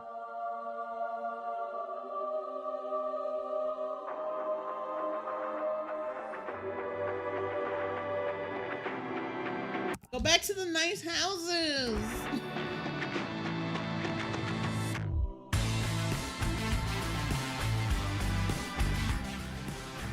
Fun fact, as this building here that we're looking at was where one of the top members of Al Capone's Chicago Heights outfit branch lived. Frankie Laporte once lived on the Yeah, it looks like a little mob place. second floor of this building, right at the intersection. All right, so on with the livability score. The first category is education. The schools aren't good here. No good way to put it. Education gets a 5 out of 20. Crime is out of control in Chicago Heights too, still to this day, unfortunately so crime gets a 4 out of 20.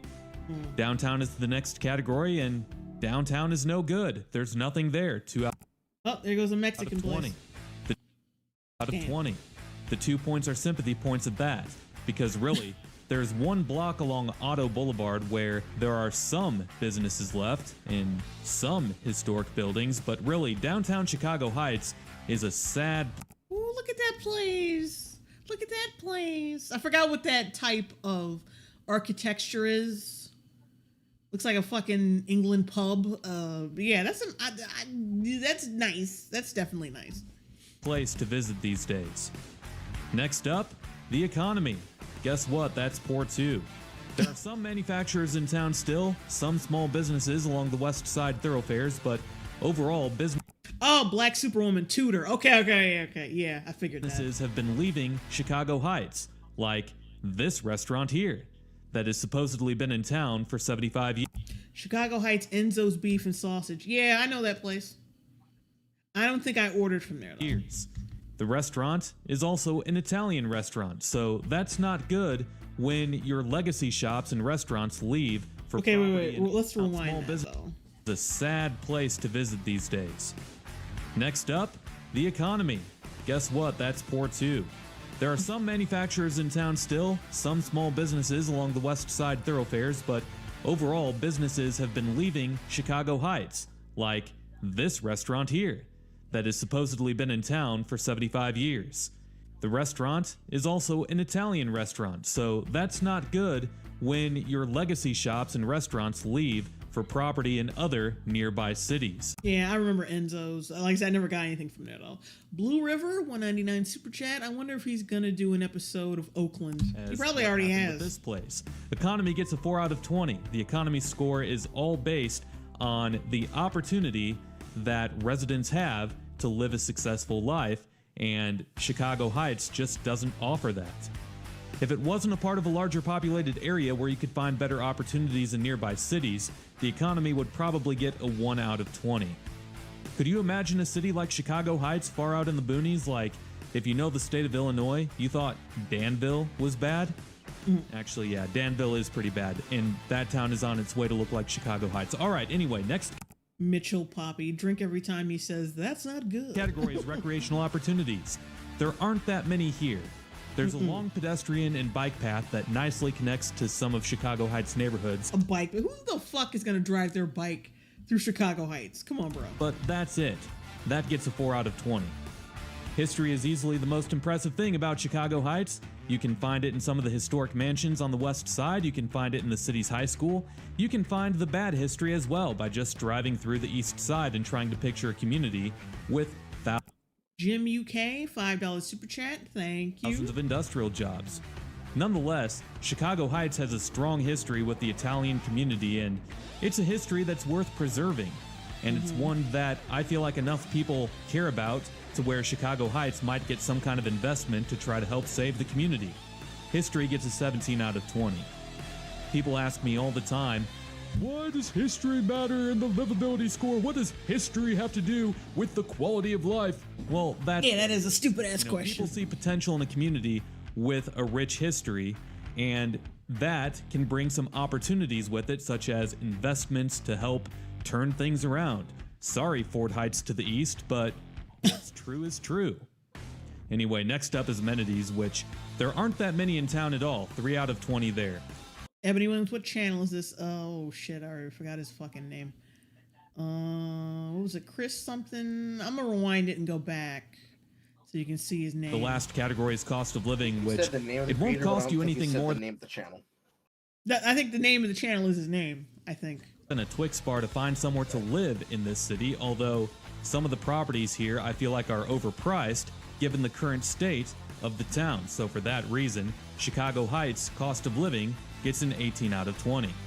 Sorry, but no house in Chicago Heights, in my opinion, is worth more than 250 grand, at least right now.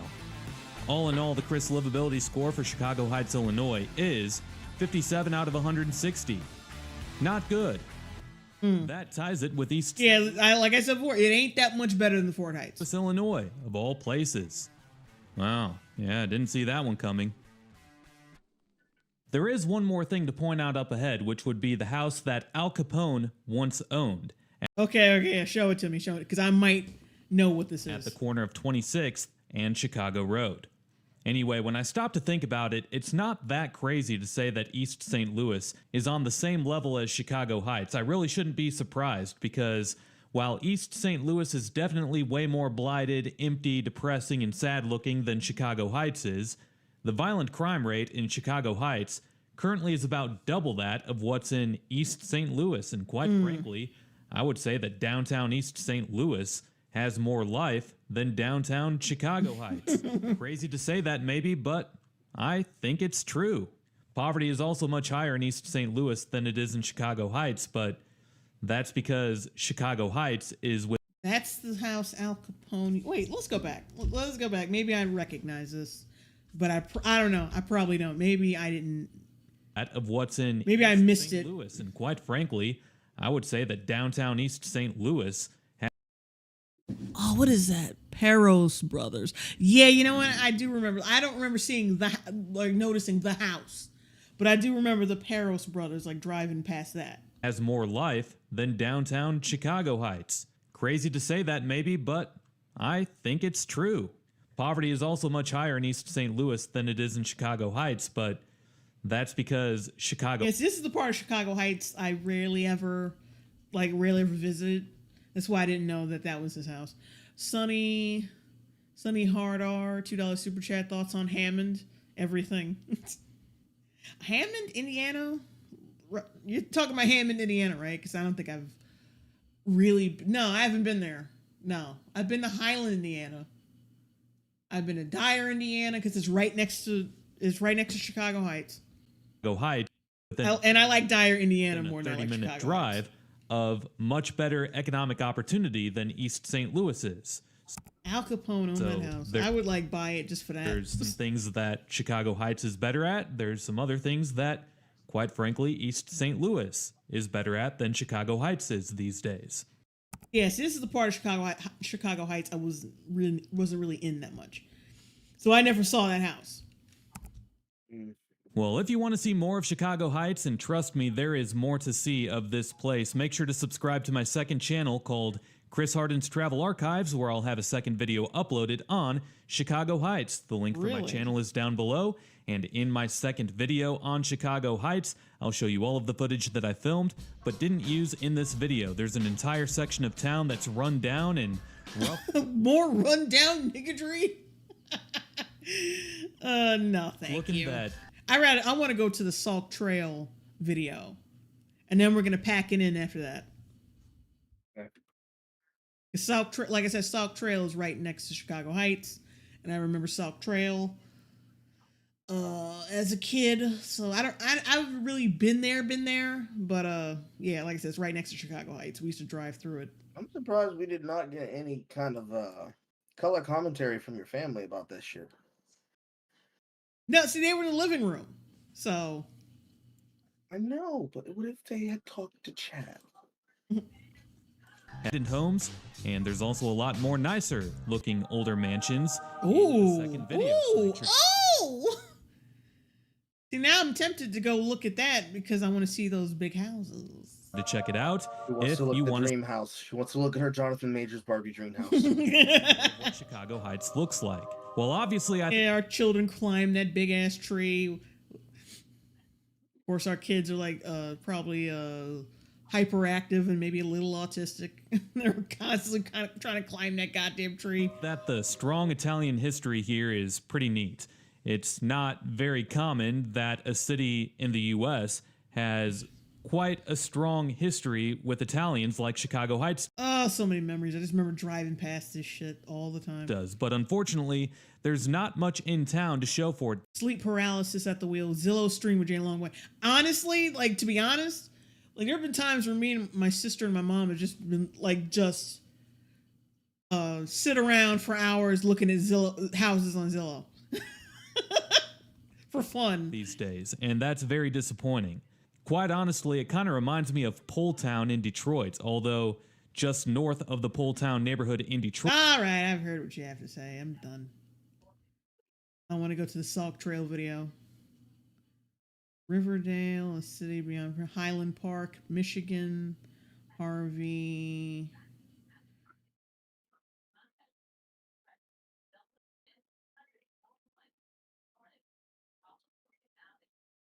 Where the fuck is, I might have to go back. Hang on, I'm gonna go back. No, damn it. Just go to the Fort Heights, go back to the Fort Heights video.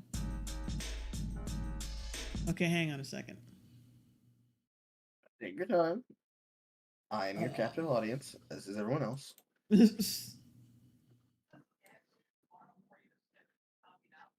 Don't you feel so connected to J-Chat? We get to know all the things that traumatize her. Riverdale, Illinois looks just like fucking Fort Heights.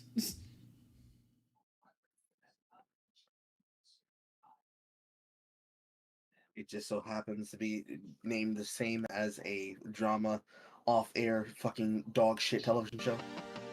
Oh, by the way, this dude's channel is called Chris Harden. So, go subscribe to his ass. I don't want to be like watching his videos, taking his ad rev away. He's got to get something out of this. But do I get some? I'm joking. Now, the amount of times that there have been people who have claimed me being money grubby or a grifter, and the amount of times I have never asked you for anything, just boggles my mind. Sometimes I forget about it. J Long Majors. Oh my god. Shit. VMF. Huh? Sorry. I was gonna say I would have to make the claim your first male son would have a name like Darnell. Darnell? I don't think so. What's wrong with the name Darnell? I don't like that name. I mean, it's all right, but it's mid. That's what it is. It's like a middle of the road fucking black man's name. Okay, well, VMF, nice house appears in Jay's mind. Sunlight. I'm guessing that's what, like a heavenly child, or maybe it's Jonathan Majors, my husband, whatever. Child, house, Jay Longbone and Jonathan Majors, marriage, wedding ring, the American dream. You goddamn right. The American dream. I of a begin the- YouTuber marrying a fucking Hollywood star. Video at Plum Creek Meadow. But I think he's just dorky enough where he would take a chance on someone as losery as me. Apologies for the burnouts. This Don't park sell yourself short. You're not a loser. I know, like in comparison, I mean. sits right between Sauk Village and Or the wallflowers at best. Indiana state line. Plum Creek Meadow is probably the best ass. All right. Oh, let me explain. This is Sauk Trail. Sauk Trail. Yeah, I fucked it up. It's Sauk Village, Illinois, which is right next to Chicago Heights. So the word Sauk, is it a misspelling of soak? No, it's the last name of some guy. I guess I don't know. Another white nigga. Asset I don't know if it's a white guy. I think it might be a black dude. Sauk Village. Sounds And as we go American, along actually. with the video, you'll see that Sauk Village appears to be in the beginning stages of decline. Beginning It looks stages. nothing of like decline. a Harvey or Chicago Heights. Dare I Oh god, look at it's nothing like Harvey or Chicago Heights, which once again looks like a scene from a survival horror game. My god, this dude, like, yeah. say a Ford Heights, Oh my god, look at this shit. I'm so glad I'm not living there anymore. but it just might be trending in that direction. Laura Hugel, I have to go now. I sent you the link on Twitter and a super chat that you didn't read. Oh my god. Happy streaming, thank you. And I'm sorry I didn't read your super chats. I'm gonna see if I can see it on the first page. Nope. God damn it. Well, sorry. But thank you anyway. Bye. Dilsey Chernobyl. And Oh. And in several decades, Sauk Village might end up being in the same condition as those places. Just level everything, like from Ford Heights to Sauk Trail, Sauk Village. I keep saying Sauk Trail, but everything from Ford Heights to Sauk Village, just level it and put migrants there. Problem solved.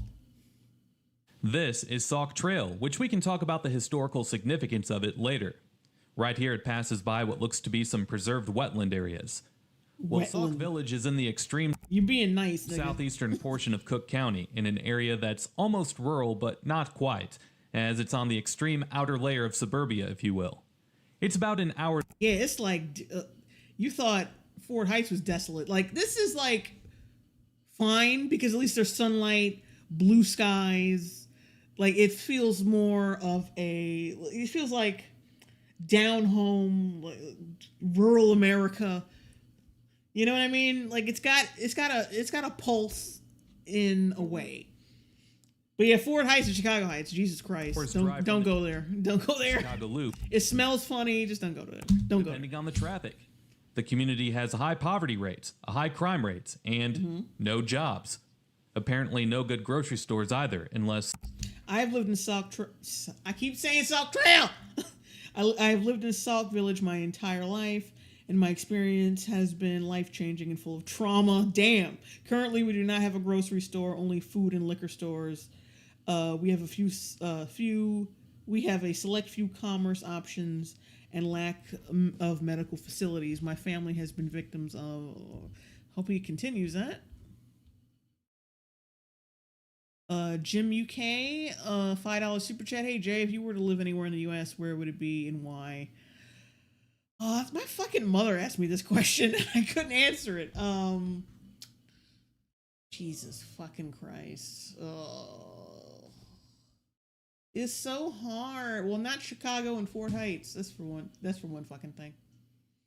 Unless I would become a billionaire and I'd buy each and every fucking town. Like I said, level it and rebuild both places. I'd make it like a big ass movie studio. Fuck it. If only. Big movie studios / combination YouTuber streamer Yeah, house. yeah. Reinvent Hollywood in this bitch. Go back to old Hollywood when movies were good and celebrities weren't on Twitter. I feel like half our problems would be solved if the majority of fucking celebrities just learned to play video games. Mm-hmm. liquor store is good enough for you. 9 out of 10 chance that Anna Kendrick was shilling you in Call of Duty with an aim like Anna Girl 57. In some of the places that I've lived in the past, the joke of the town used to be that the only career goal that you could achieve in that town would be if you want to be the manager of the grocery store, whether it's a Walmart, whether it's a local mom and pop, whatever it is. Well, guess what? In Sauk Village, you can't make that joke because they're LMAE. Someone said Arkansas is moving up. Yeah, I mean, I'm living there now, so I live here. I would say, yeah, because we went to Hot Springs like a month ago. It was pretty cool. We went to a petting zoo, which, you know, I thought would be like stupid because it's like usually like kid shit. But that was, yeah, it was good. Like, it was too many fucking flies. But it was a fun time. I took a couple like videos of us petting goats and shit, some ducks, and they had some really interesting reptiles. That's the thing. They had like turtles, like these snapping turtles. They had fucking alligators. There was like a pen where there were like dozens of them, just like sitting around in the shade. That was the scariest fucking shit. I mean, they were all blocked off from other people, but still, I didn't want to be around that for too long. Oh, and they had wolves, which was interesting. Like, it's a little fucking petting zoo, and they had wolves. The fangirl down the street, Jay would live in Jonathan Major's mansion. He wouldn't have a mansion. I think he said himself that like he's nomadic in nature because he grew up broke and he was never like settled in one place because they were always moving around. So yeah, I think I would have to be the type of wife that would like look, Jonathan, we need a house. You can't keep ripping and running like from hotel to hotel. You would not call him Jonathan. You would call him Johnny at best. I'd call him Jay or John. Like, Jonathan would be for when I want to be serious with him for a minute. But yeah, I'd be like, that sounds like you screaming at him half the way through. It's TV's out again. I'd be like, Jay, we need a house. Like, you know, we need a house for you to come back and settle down, so you don't have to go to a fucking hotel room. Like, come on, get it together. This is not how a grown man lives. I mean, I wouldn't nag him like that, but I'm just saying.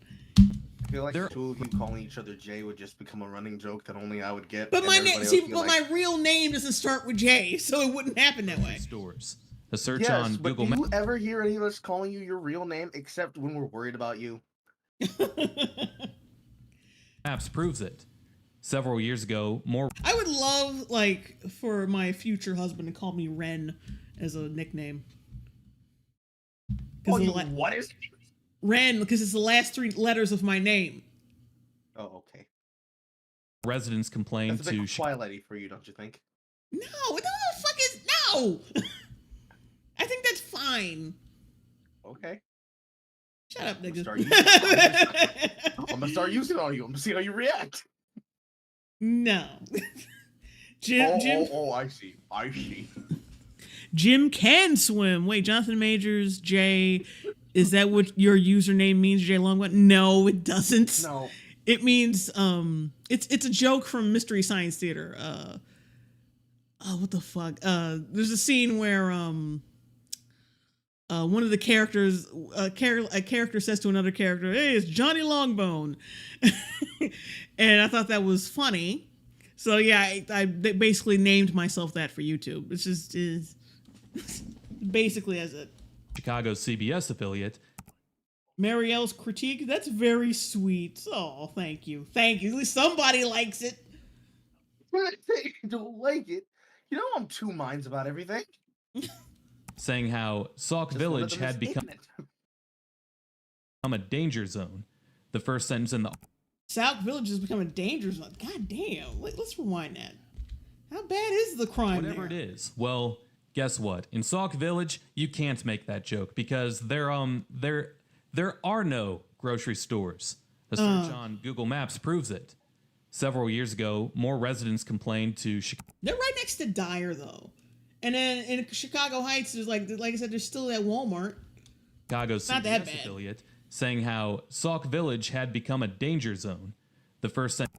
But like, to be fair, though, there used to be a grocery store in Chicago Heights. It started off as some place called Cub Foods, and then Ultra Foods, and then it shut down, and then for a long time, and then it became a storage unit, and then we got a Food for Less, and now they're fucking robbing armored trucks at Food for Less. Oh my god. Says how neighbors were finding bullet So they do holes be robbing, in the robbing, sides of robbing. their homes. So yeah, not good. While Sauk Village, or should I say He did not Sauk appreciate my Village, joke, Chad. doesn't He share ignored the shit out of that. Wait, what'd you say? I'm like, so they do be robbing. abandonments and Shut blight up. that some of the Oh, other Walgreens. nearby communities do. Oh, a Dunkin' Donuts. It does have something more in common with the other stepchildren of South Cook County, that being corruption, as there's been a handful of It's just nothing but fucking Illinois. Just corruption. charges among village leaders throughout the years. One of them being this case, where former village treasurer James Griegel was found guilty for embezzling over 20 grand to his name back in February 2016. From 2015 to 2016, Griegel issued pension fund checks to himself while forging the signatures of Sauk Village officials on those checks. Griegel also falsely listed names of events and conferences on the checks to make them appear to be business-related expenses. He ended George Moore, $2 super chat, level it and put migrants there. J Long Moan. But like, am I wrong? Like, there's a huge stretches, but like, I don't want them here. But if they're gonna be here, there's long stretches of fucking ghost towns, including the one I used to live in, where you could just throw all these motherfuckers up spending at gas stations, and let them fend for their fucking selves, rental car locations, restaurants, and a storage unit, according to and then move all the good people out of these neighborhoods, and then put them up in those lavish hotels and be putting these motherfuckers FBI in. findings. Not only that, but Griegel is mostly remembered for being in possession of heroin during a routine traffic stop in 2016. Griegel was 71 years old that year and had been purchasing heroin multiple times per week for his then-girlfriend in exchange for some happy nights. Speaking of happy nights, Thomas Ryan could tell you all about them when he was sentenced to 8 years in Stony Lonesome. Ryan is a former Sauk Village school superintendent who, back in 2005, was also ordered to pay $400,000 in restitution to give back the money that he stole from the school district. Ryan stole $68,000 from the district to pay for his daughter's college tuition. Additionally, he gave $72,000 to a friend to do some utility work. It's also documented that Ryan stole that money to pay for other things, including a football for Mike Ditka to sign, along with tickets to pro sporting events and flowers. At least But he wait. was an intelligent and industrious thief. There's more. Back in 2012, another story came out of Sauk Village. This time, it was the drinking water. The village Yep. Ugh. was ordered to provide bottled water that year due to higher than acceptable levels of vinyl chloride in the village's well water. The state of Illinois investigated the water system for Sauk Village and determined that I mean, look at that fucking. Look at that water. Look at that water tower. Now, does that look like something that has something safe to drink in it? Look at that shit. No, it looks like the second set for the new midget toxic Avenger movie. It's fucking rusted. water was safe to drink. Which means it hasn't been tended to. Which means there's some nasty swimming in there. However, the U.S. EPA had stated that there is no safe level of vinyl chloride in drinking water. Drinking the chemical in tap water can cause damage to the liver, lungs, and kidneys. Breathing it in as a vapor can cause immune disorders and can damage the liver, kidneys, and nerves.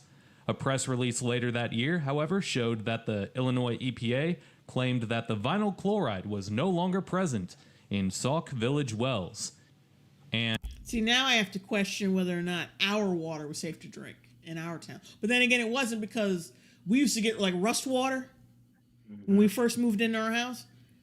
To the point, like, it got, like, yeah, it was, we drank water from the local supermarket or from Walmart's for a long time, a long time.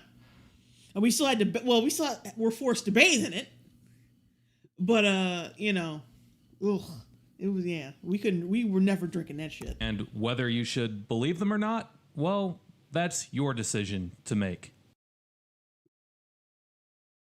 That same year, 2012, Sauk Village curiously eliminated the position of the police chief, stating that the fire chief would take on those added responsibilities, even though the fire chief had no experience as a police officer. Damn. In 2018, an article highlights that according to the FBI, towns across the country with a population of around 10,000 people see an average of 34 police officers. How could these motherfucking towns have no cops? There's no fucking cops. Sauk Village, however, had only 18 that year. There's just no cops. There's no fucking cops. Heck, do a search for Sauk Village on YouTube. Go ahead, do it. Other than my video, all you're going to see would be videos from various Chicago market TV stations that include headlines like Illinois State Police investigates Sauk Village police shooting of juvenile, Sauk Village shooting, 1 killed, 1 injured in shooting outside of Sauk Village home. The list goes on and on. Seemingly, the list doesn't end. Point is that with all of this crime and corruption that's been going on in teeny tiny Sauk Village over the years, all signs are pointing towards Sauk Village becoming another Harvey, another Chicago Heights, dare I say, another Fort Heights.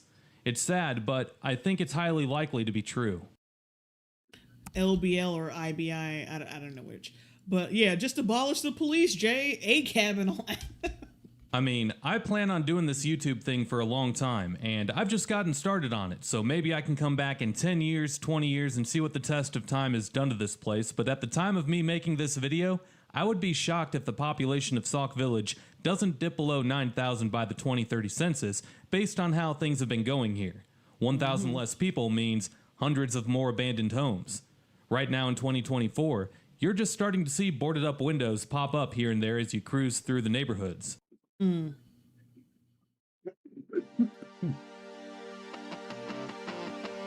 Shady Waffles, those were just young scholars looking for volunteer work.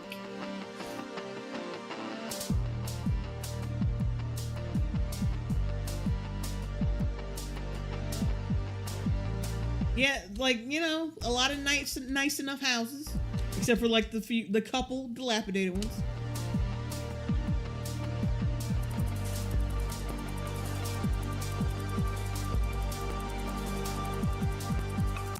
Those black people? I think those are black people, maybe.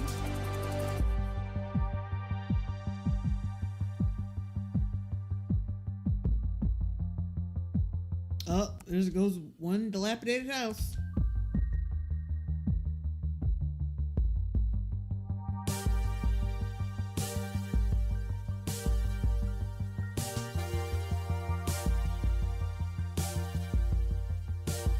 Here goes his dark wings again.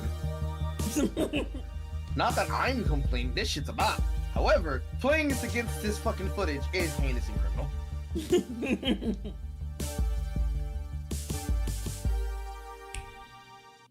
Stephen Bull 3 Oh, well, thanks for just cutting out of it like that. Thank would you. like to chime in, and he said that he saw this happening 10 years ago. There was an abandoned home on every block, apparently, in Sauk Village. Well, I'll say this. The houses here kind of look like they're made of a bunch of cheap crap.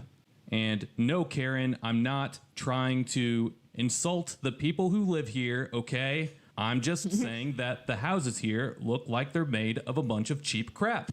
For example, I'm going to guess that the insulation in a lot of these homes isn't very good.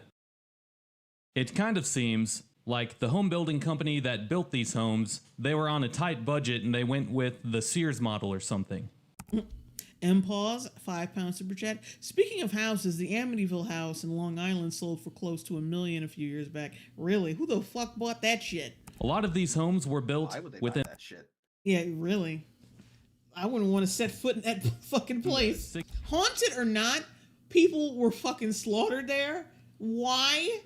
This is bad. It's just bad vibes altogether. 60s and 70s. That's when Sauk Village saw most of its growth. So back then, codes were different, and a lot of these homes are just smaller and made of a bunch of cheap crap. Back in the 60s and 70s, codes were less restrictive, standards were lower, and home building companies could get away with cheaper building materials. And if you're a Sauk Village resident and you're still offended by me saying that your homes are made of a bunch of cheap crap, well, I see this all over the country, everywhere I go, and I used to live in Indianapolis. That place is the capital of cheap, crappy building material for their houses. Mecca 6801, somebody white. Yeah, probably. To be fair, honestly, like buying it for $1 million is fucking low. That is, and like only close to $1 million. That house is famous. It should be at least worth $20 million at this point. No, you know, huh? The sheer amount of fucking film franchises that used it, including shitty fucking sequels, it should be worth more. Yeah, at least no. I'll be fair and say at least 15 million. 15. Because like $1 million, it only see. MPAWS said it was like it sold for close to $1 million, not even $1 million. That's ridiculous to me. Hamilton County, but anywhere. All of the homes there are made of a bunch of cheap crap just like this, and a lot of it was built in the 60s and 70s, so yeah, this is all over the place. And if you still feel like I'm singling you out, Sauk Village, people... You can sulk my dick. Yeah. Sorry about you. Can't help you. I was hoping you would say that. You can sulk my dick. Well, here's the population history for good old Sauk Village. Originally peaking in 1980 at just under 11,000 people, Sauk Village then lost 1,000, or 9% of its population, only to grow again to be above 10,000 by 2000, and then the growth stayed stagnant the following 10 years, only for it to shrink Pressed V. by Hello, 5% J. Longbone. Hello. in the 2020 census. So basically, Sauk Village has been flirting with decline for the better part of the last 40 years. The only difference now is that it's here to stay. At least, I believe it is. The following numbers I'm about to share might make you believe that too. The latest estimates show that Sauk Village is now home to less than 9,500 people, or a 4.4% decline since 2020's official count. The median household income is very low at $50,000 per year, only seven. How is the median fucking income higher here than it is in Fort Heights? That's how you know those Fort Heights numbers are bullshit. I don't understand that. I just don't get that at all.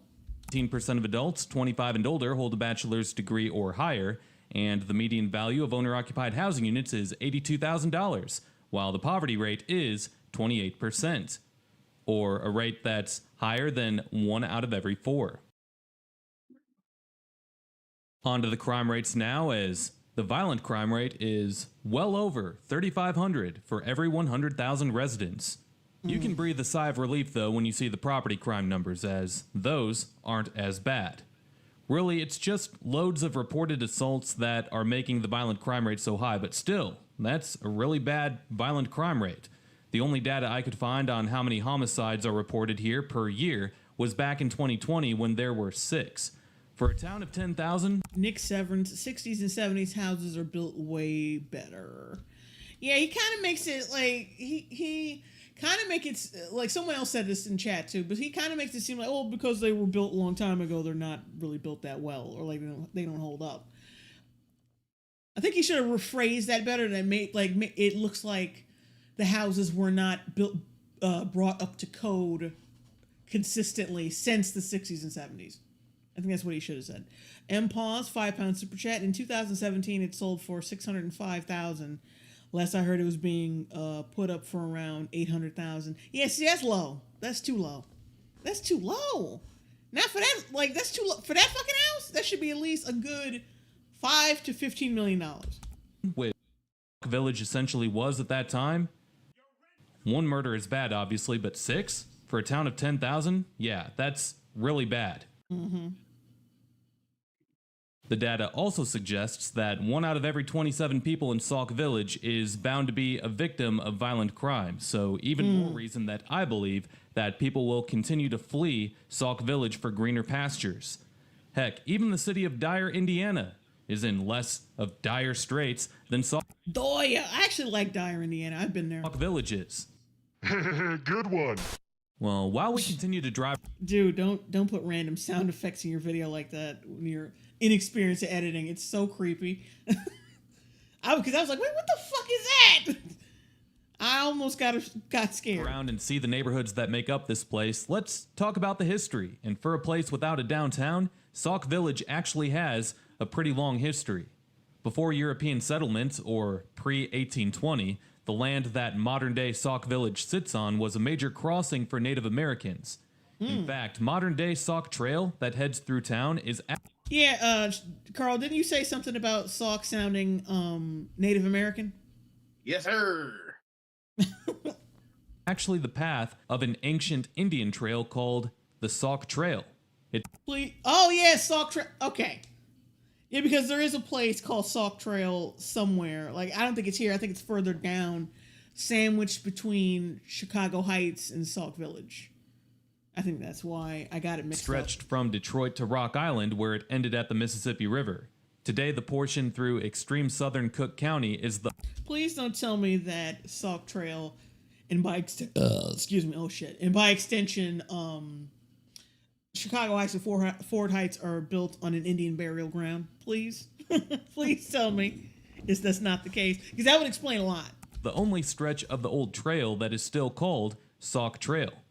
Parts of the original trail are no longer in existence, but most of it is paved over by highways. So today, you can actually drive most of the original route.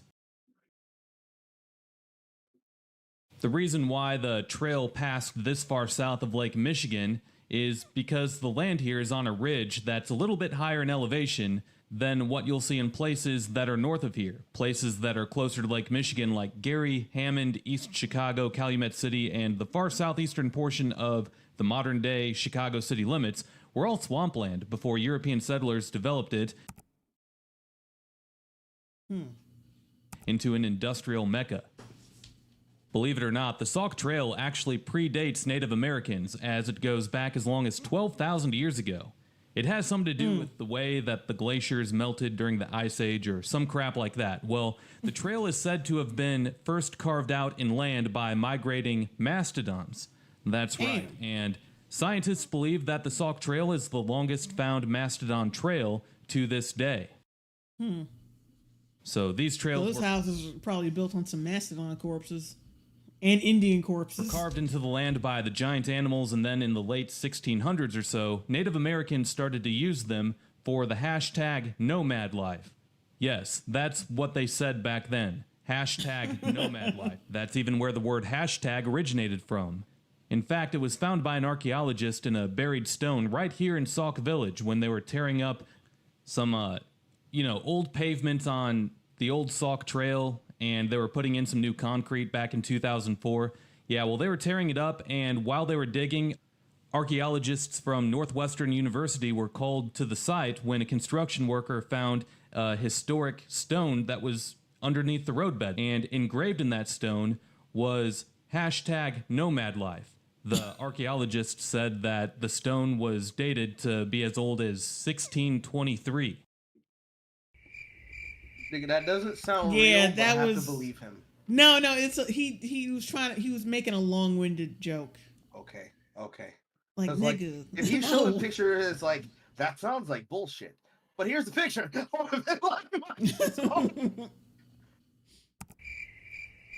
Okay, yeah, I made that up, but you get the idea. The name Sauk, of course, comes from the Sauk tribe who lived throughout the Great Lakes region. Later on, the trail was used by other Native American tribes, such as the Potawatomi. Fast forward to 1825, and then President Andrew Jackson ordered the Sauk Trail to be surveyed for a military road between Detroit and Chicago, and it didn't take long for construction on that to start. So the Sauk Trail was the first road between Detroit and Chicago. Take that, I-94, you good-for-nothing death trap. In 1837, much of the road was complete, for 1837 standards, that is, which is no better than a muddy farmer's lane. Travel took anywhere from 5 to 7 days between Detroit and Chicago, depending on the weather. It stayed that way for almost a century, as it wasn't paved until 1924. Nonetheless, Sauk Trail is one of the oldest automotive corridors in the United States.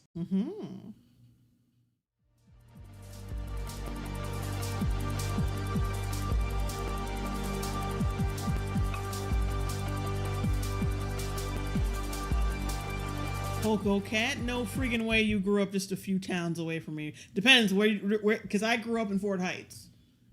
Like, semi grew up in Fort Heights, because I was born in in Chicago and raised there for a little while until I moved to Fort Heights.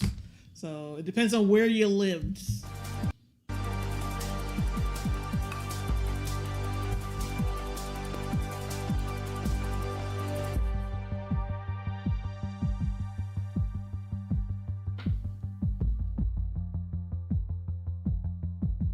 Yeah, like the funny thing is, like, oh, there's so much crime here, but it looks so fucking quiet and much cleaner than where I'm from.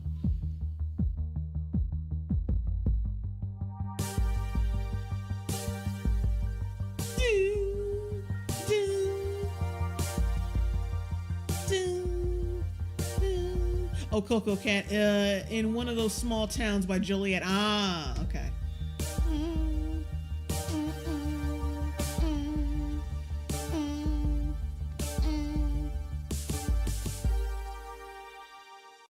On to other history of the area, as modern settlers first came to the area from the East Coast in 1838.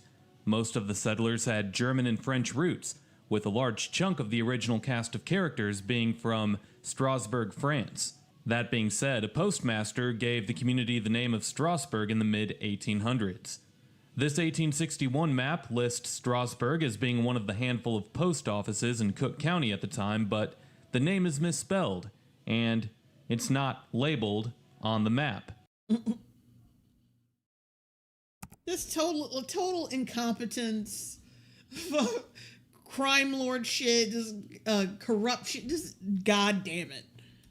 Oh. The first church was built in 1847, that being St. Jacob's Church, later called St. James.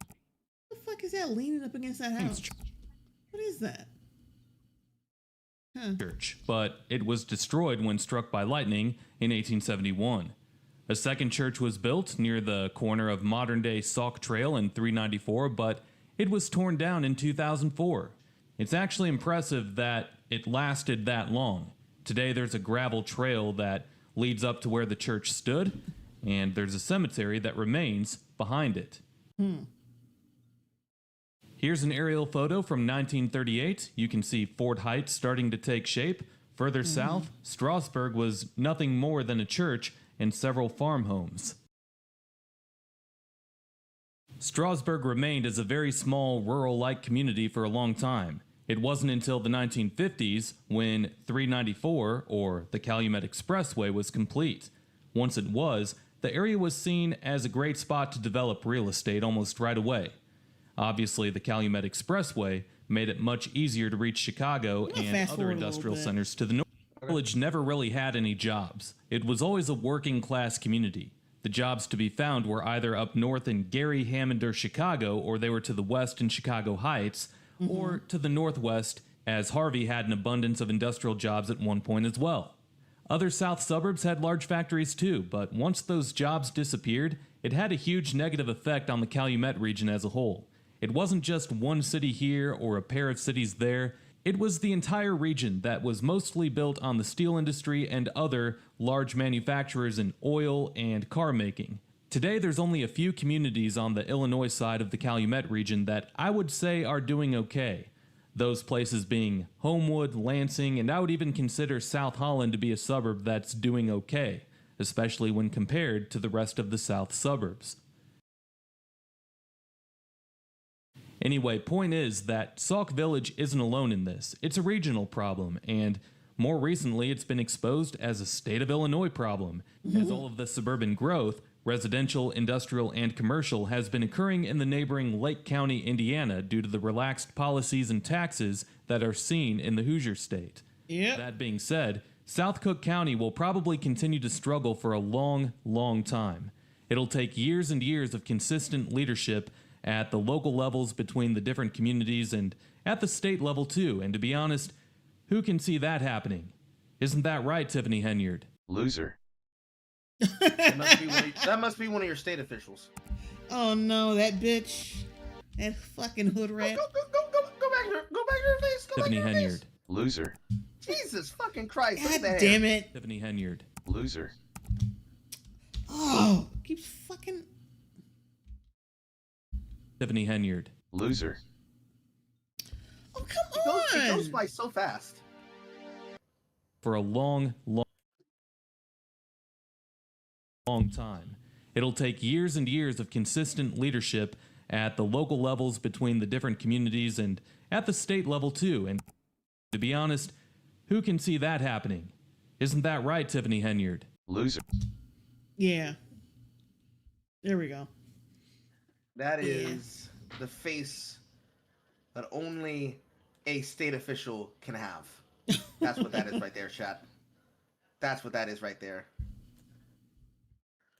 Sir. When you look at the pictures of people like fucking smiling face, buck-toothed Stacey Abrams, and you think to yourself, where these motherfuckers come from? There's your sister right there. There's your sister.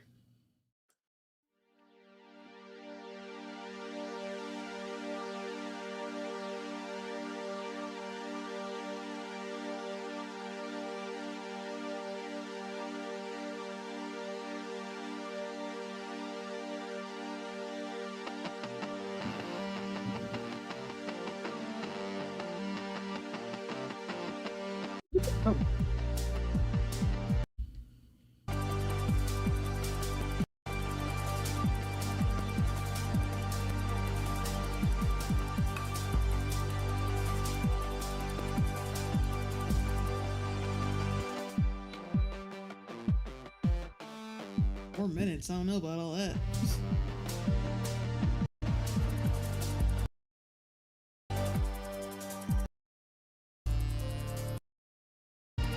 Yeah, I remember Sauk Trail, Sauk Village being kind of boring like this. With their nasty ass water. 40 minutes of that. 40 seconds. 40 seconds. I think I remember driving past this shit. Yeah, maybe. That just looks like Victory Drive in my city, to be honest. But then again, Victory Drive is the furthest out from... Oh, it's formerly called Fort Benning, but now, after the fucking dumbasses had their way with it, is now called Fort Moore. Mm-hmm. It's not, like, all abandoned, but there used to be one particular part of Victory Drive. It's where one of our bakery factories is. There used to be a, Up ahead on the left, we'll be passing by Bloom bakery Trail High School, They'd home send of some the of their discount Trailblazers. shit there. Bloom Trail That High shit's gone School now. serves students from Sauk Village Oh, damn. and Oh, now they're going to roll upon my school. Now they're going to roll. Oh, you know what? Yeah, I guess the school wasn't Sauk Trail. Yeah, Sauk Village. God damn it. Fort Heights. There are no notable alumni listed on the high school's Wikipedia page, and no other website keeps good track of that. But Damn. for Sauk Now I feel better about not walking across the stage when I graduated. Village, some of the notable residents who have lived here at one point or another would be comedian Jeff Allen and actor Corey Hardrict. That motherfucker! The motherfucker from Karen went to my high school! Fuck off. Get the fuck... The actor from... Well... Let's rewind. I want to make sure I heard that right. Students Wait. from Sauk Village and Fort Heights. There are no notable alumni listed on the high school's Wikipedia page, and no other website keeps good track of that. But for Sauk Village, some of the notable residents who have lived here at one point or another would be comedian Jeff Allen and actor Corey Hardrict. I can't fucking believe this. The nigga from Karen. There was a possibility this nigga went to my high school. Oh my God. Stop. This joke you're playing on me, God. Well, people, it is now that time. What did we learn in this? People are saying in the chat are saying who go back and watch the reaction I did with Carl, Burst and Jack. Jack and Burst. Yeah, I just said that, nigga. I'm just making sure they weren't left out. Yeah, go back and watch that reaction of Karen that I did. The actor, excuse me, the lead male actor from that apparently lived in Sauk Trail and went to my fucking high school. Possibly. Damn. In this video, we learned, again, that you can't always trust an Illinois Village trustee, and you can't always trust free sushi, but you can VMF, socially aware, college educated, woke, beautiful black man. always trust Chris's livability score. Yep. There's Bloom Trail. That's my high school. What the fuck? Can't always trust It's at a different angle. Illinois village trustee, and you can't. It's at a weird angle, but like I think the front door is right next to where those Free sushi. those archways are. I think. Can always trust Chris's livability. Yeah, that's my school. That's my old high school.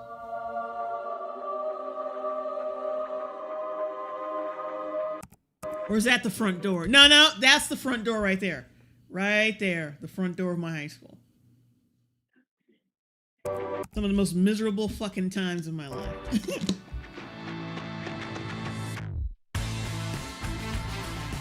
The first category is education. Bloom Trail High School, just like many of the other high schools in southern Cook County, performs really Yeah. That's my high school. It's my old well high school. academically. It's worse than Bloom High School in Chicago Heights. It looks different than what I would have expected. What were you expecting? Something kind of like my vocational high school. Another economically struggling city. It's ranked towards the bottom out of all of Chicago area high schools on U.S. News. Oh god, I remember walking through those fucking doors and just being bummed the fuck out. Education gets a 4 out of 20. Crime is next, and we've gone over that. It's a big issue here. It gets a 4 out of 20. Since there is no downtown Sauk Village, that's an easy one. 0 out of 20 there. Next up is the economy, and it gets a 4 out of... How old is Corey Hardwick? Or Hardrick, whatever the fuck. I want to know how old he is, because then I'll be able to assess whether or not I went to high school with this nigga. It would be If I- hilarious if he ended up being somebody you bullied the shit out of. I think didn't you're bully that bad, people. though. I was the one getting bullied. No, even the Wallflowers had people that they stood above in the social hierarchy.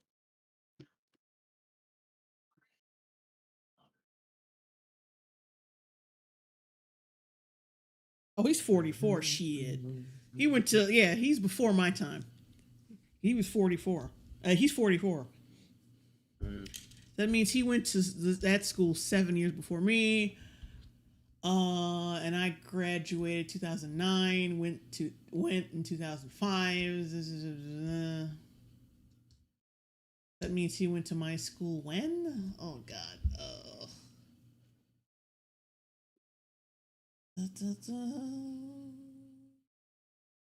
Oh fuck. Why can't I calculate this shit? I need to drink more water.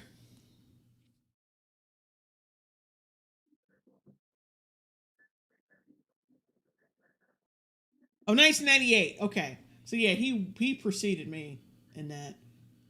Because he was 7 years older than me. So when I was there, when I graduated, he had already graduated.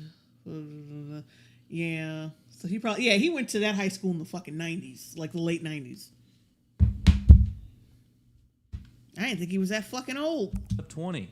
No good jobs to be had anywhere in the professionally vicinity. 35, The ones that honestly. you can find are places like the Ford plant in Chicago Heights, but that's not a stable job to be had, so yeah.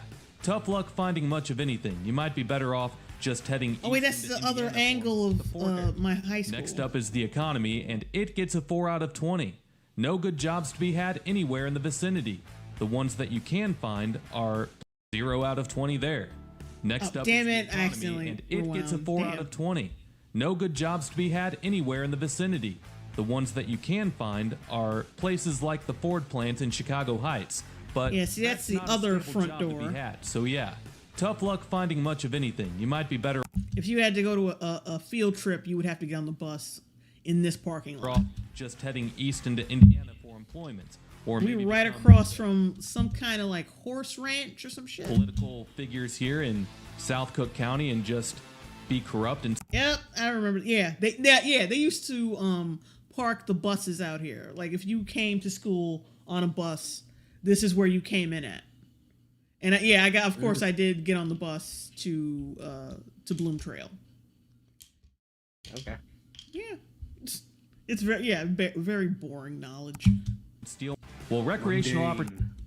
Yes. Yeah, I get the school colors. Yeah, we're blue and gold, but we didn't have to wear uniforms though. Thank God. Odysee is next, and there are some nice woodsy areas nearby. You of course have Indiana Dunes National Lakeshore, but that can be over a half-hour's drive away, depending on what bipolar stage I-94 is in. Recreation gets a 4 out of 20. History is next, and while I raved about the historical significance of the Sauk Trail, the village itself didn't develop until the Calumet Expressway came through. Steger, yeah, Steger.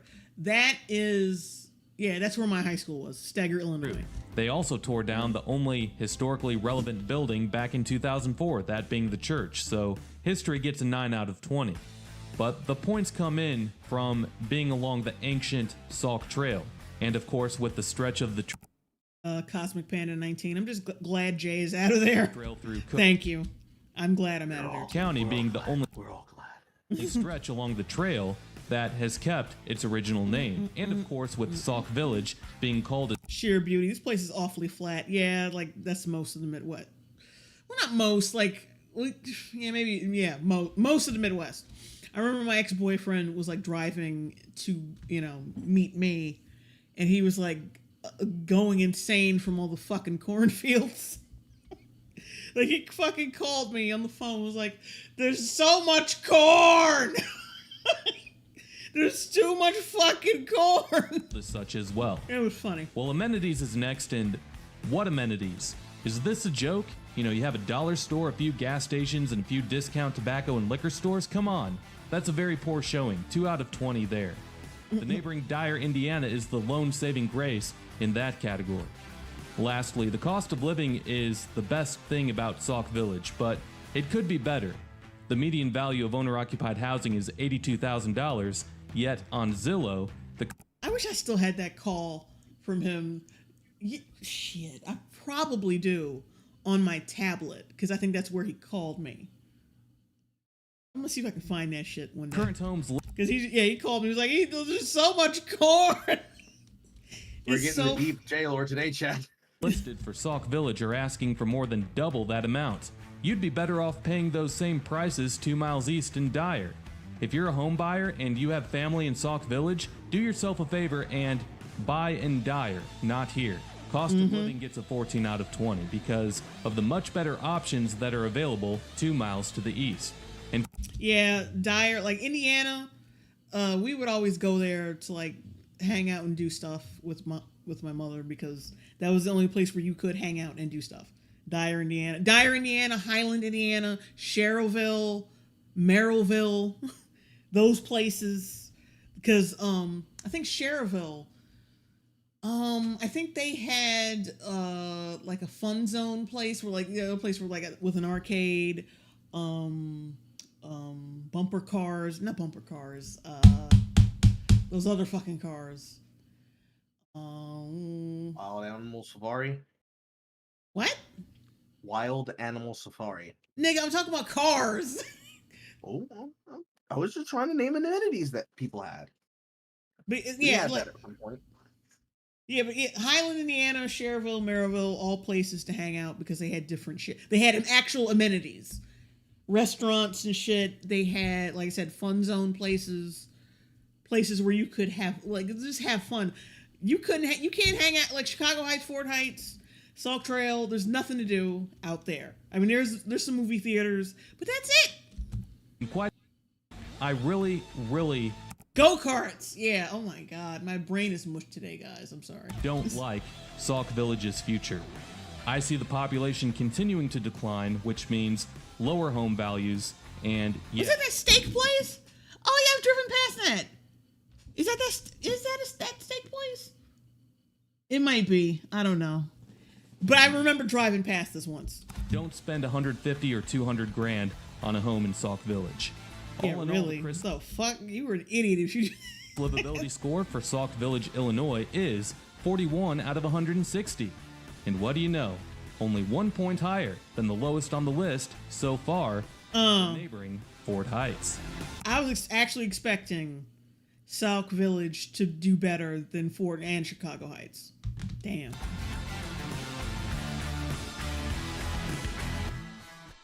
All right, that's enough of this depressing shit. Like, yeah, you got a little bit, I got a little bit of Jay Longbone lore from this stream. I hope you guys enjoyed it, because I did. I learned a lot. Yeah, like I said, it was depressing, because my life was depressing back then. But, yeah, that's gonna be it. It's like already 11, which isn't that bad, because we started around 7:30. No, we started at 7. Damn, that's right. We started at 7. Yeah, so we've been at this for like nearly 4 hours. Yeah, and I had fun. You got some Jay Longbone lore, and thank you guys for the super chats and the chats, comments, and all that. Yeah. Ugh. I lived, like when I told you I lived in the hood, or I lived in the ghetto. The ghetto! Bitch, that was the carcass. When I told you I lived in like squalor, I fucking meant that. Like I was not joking.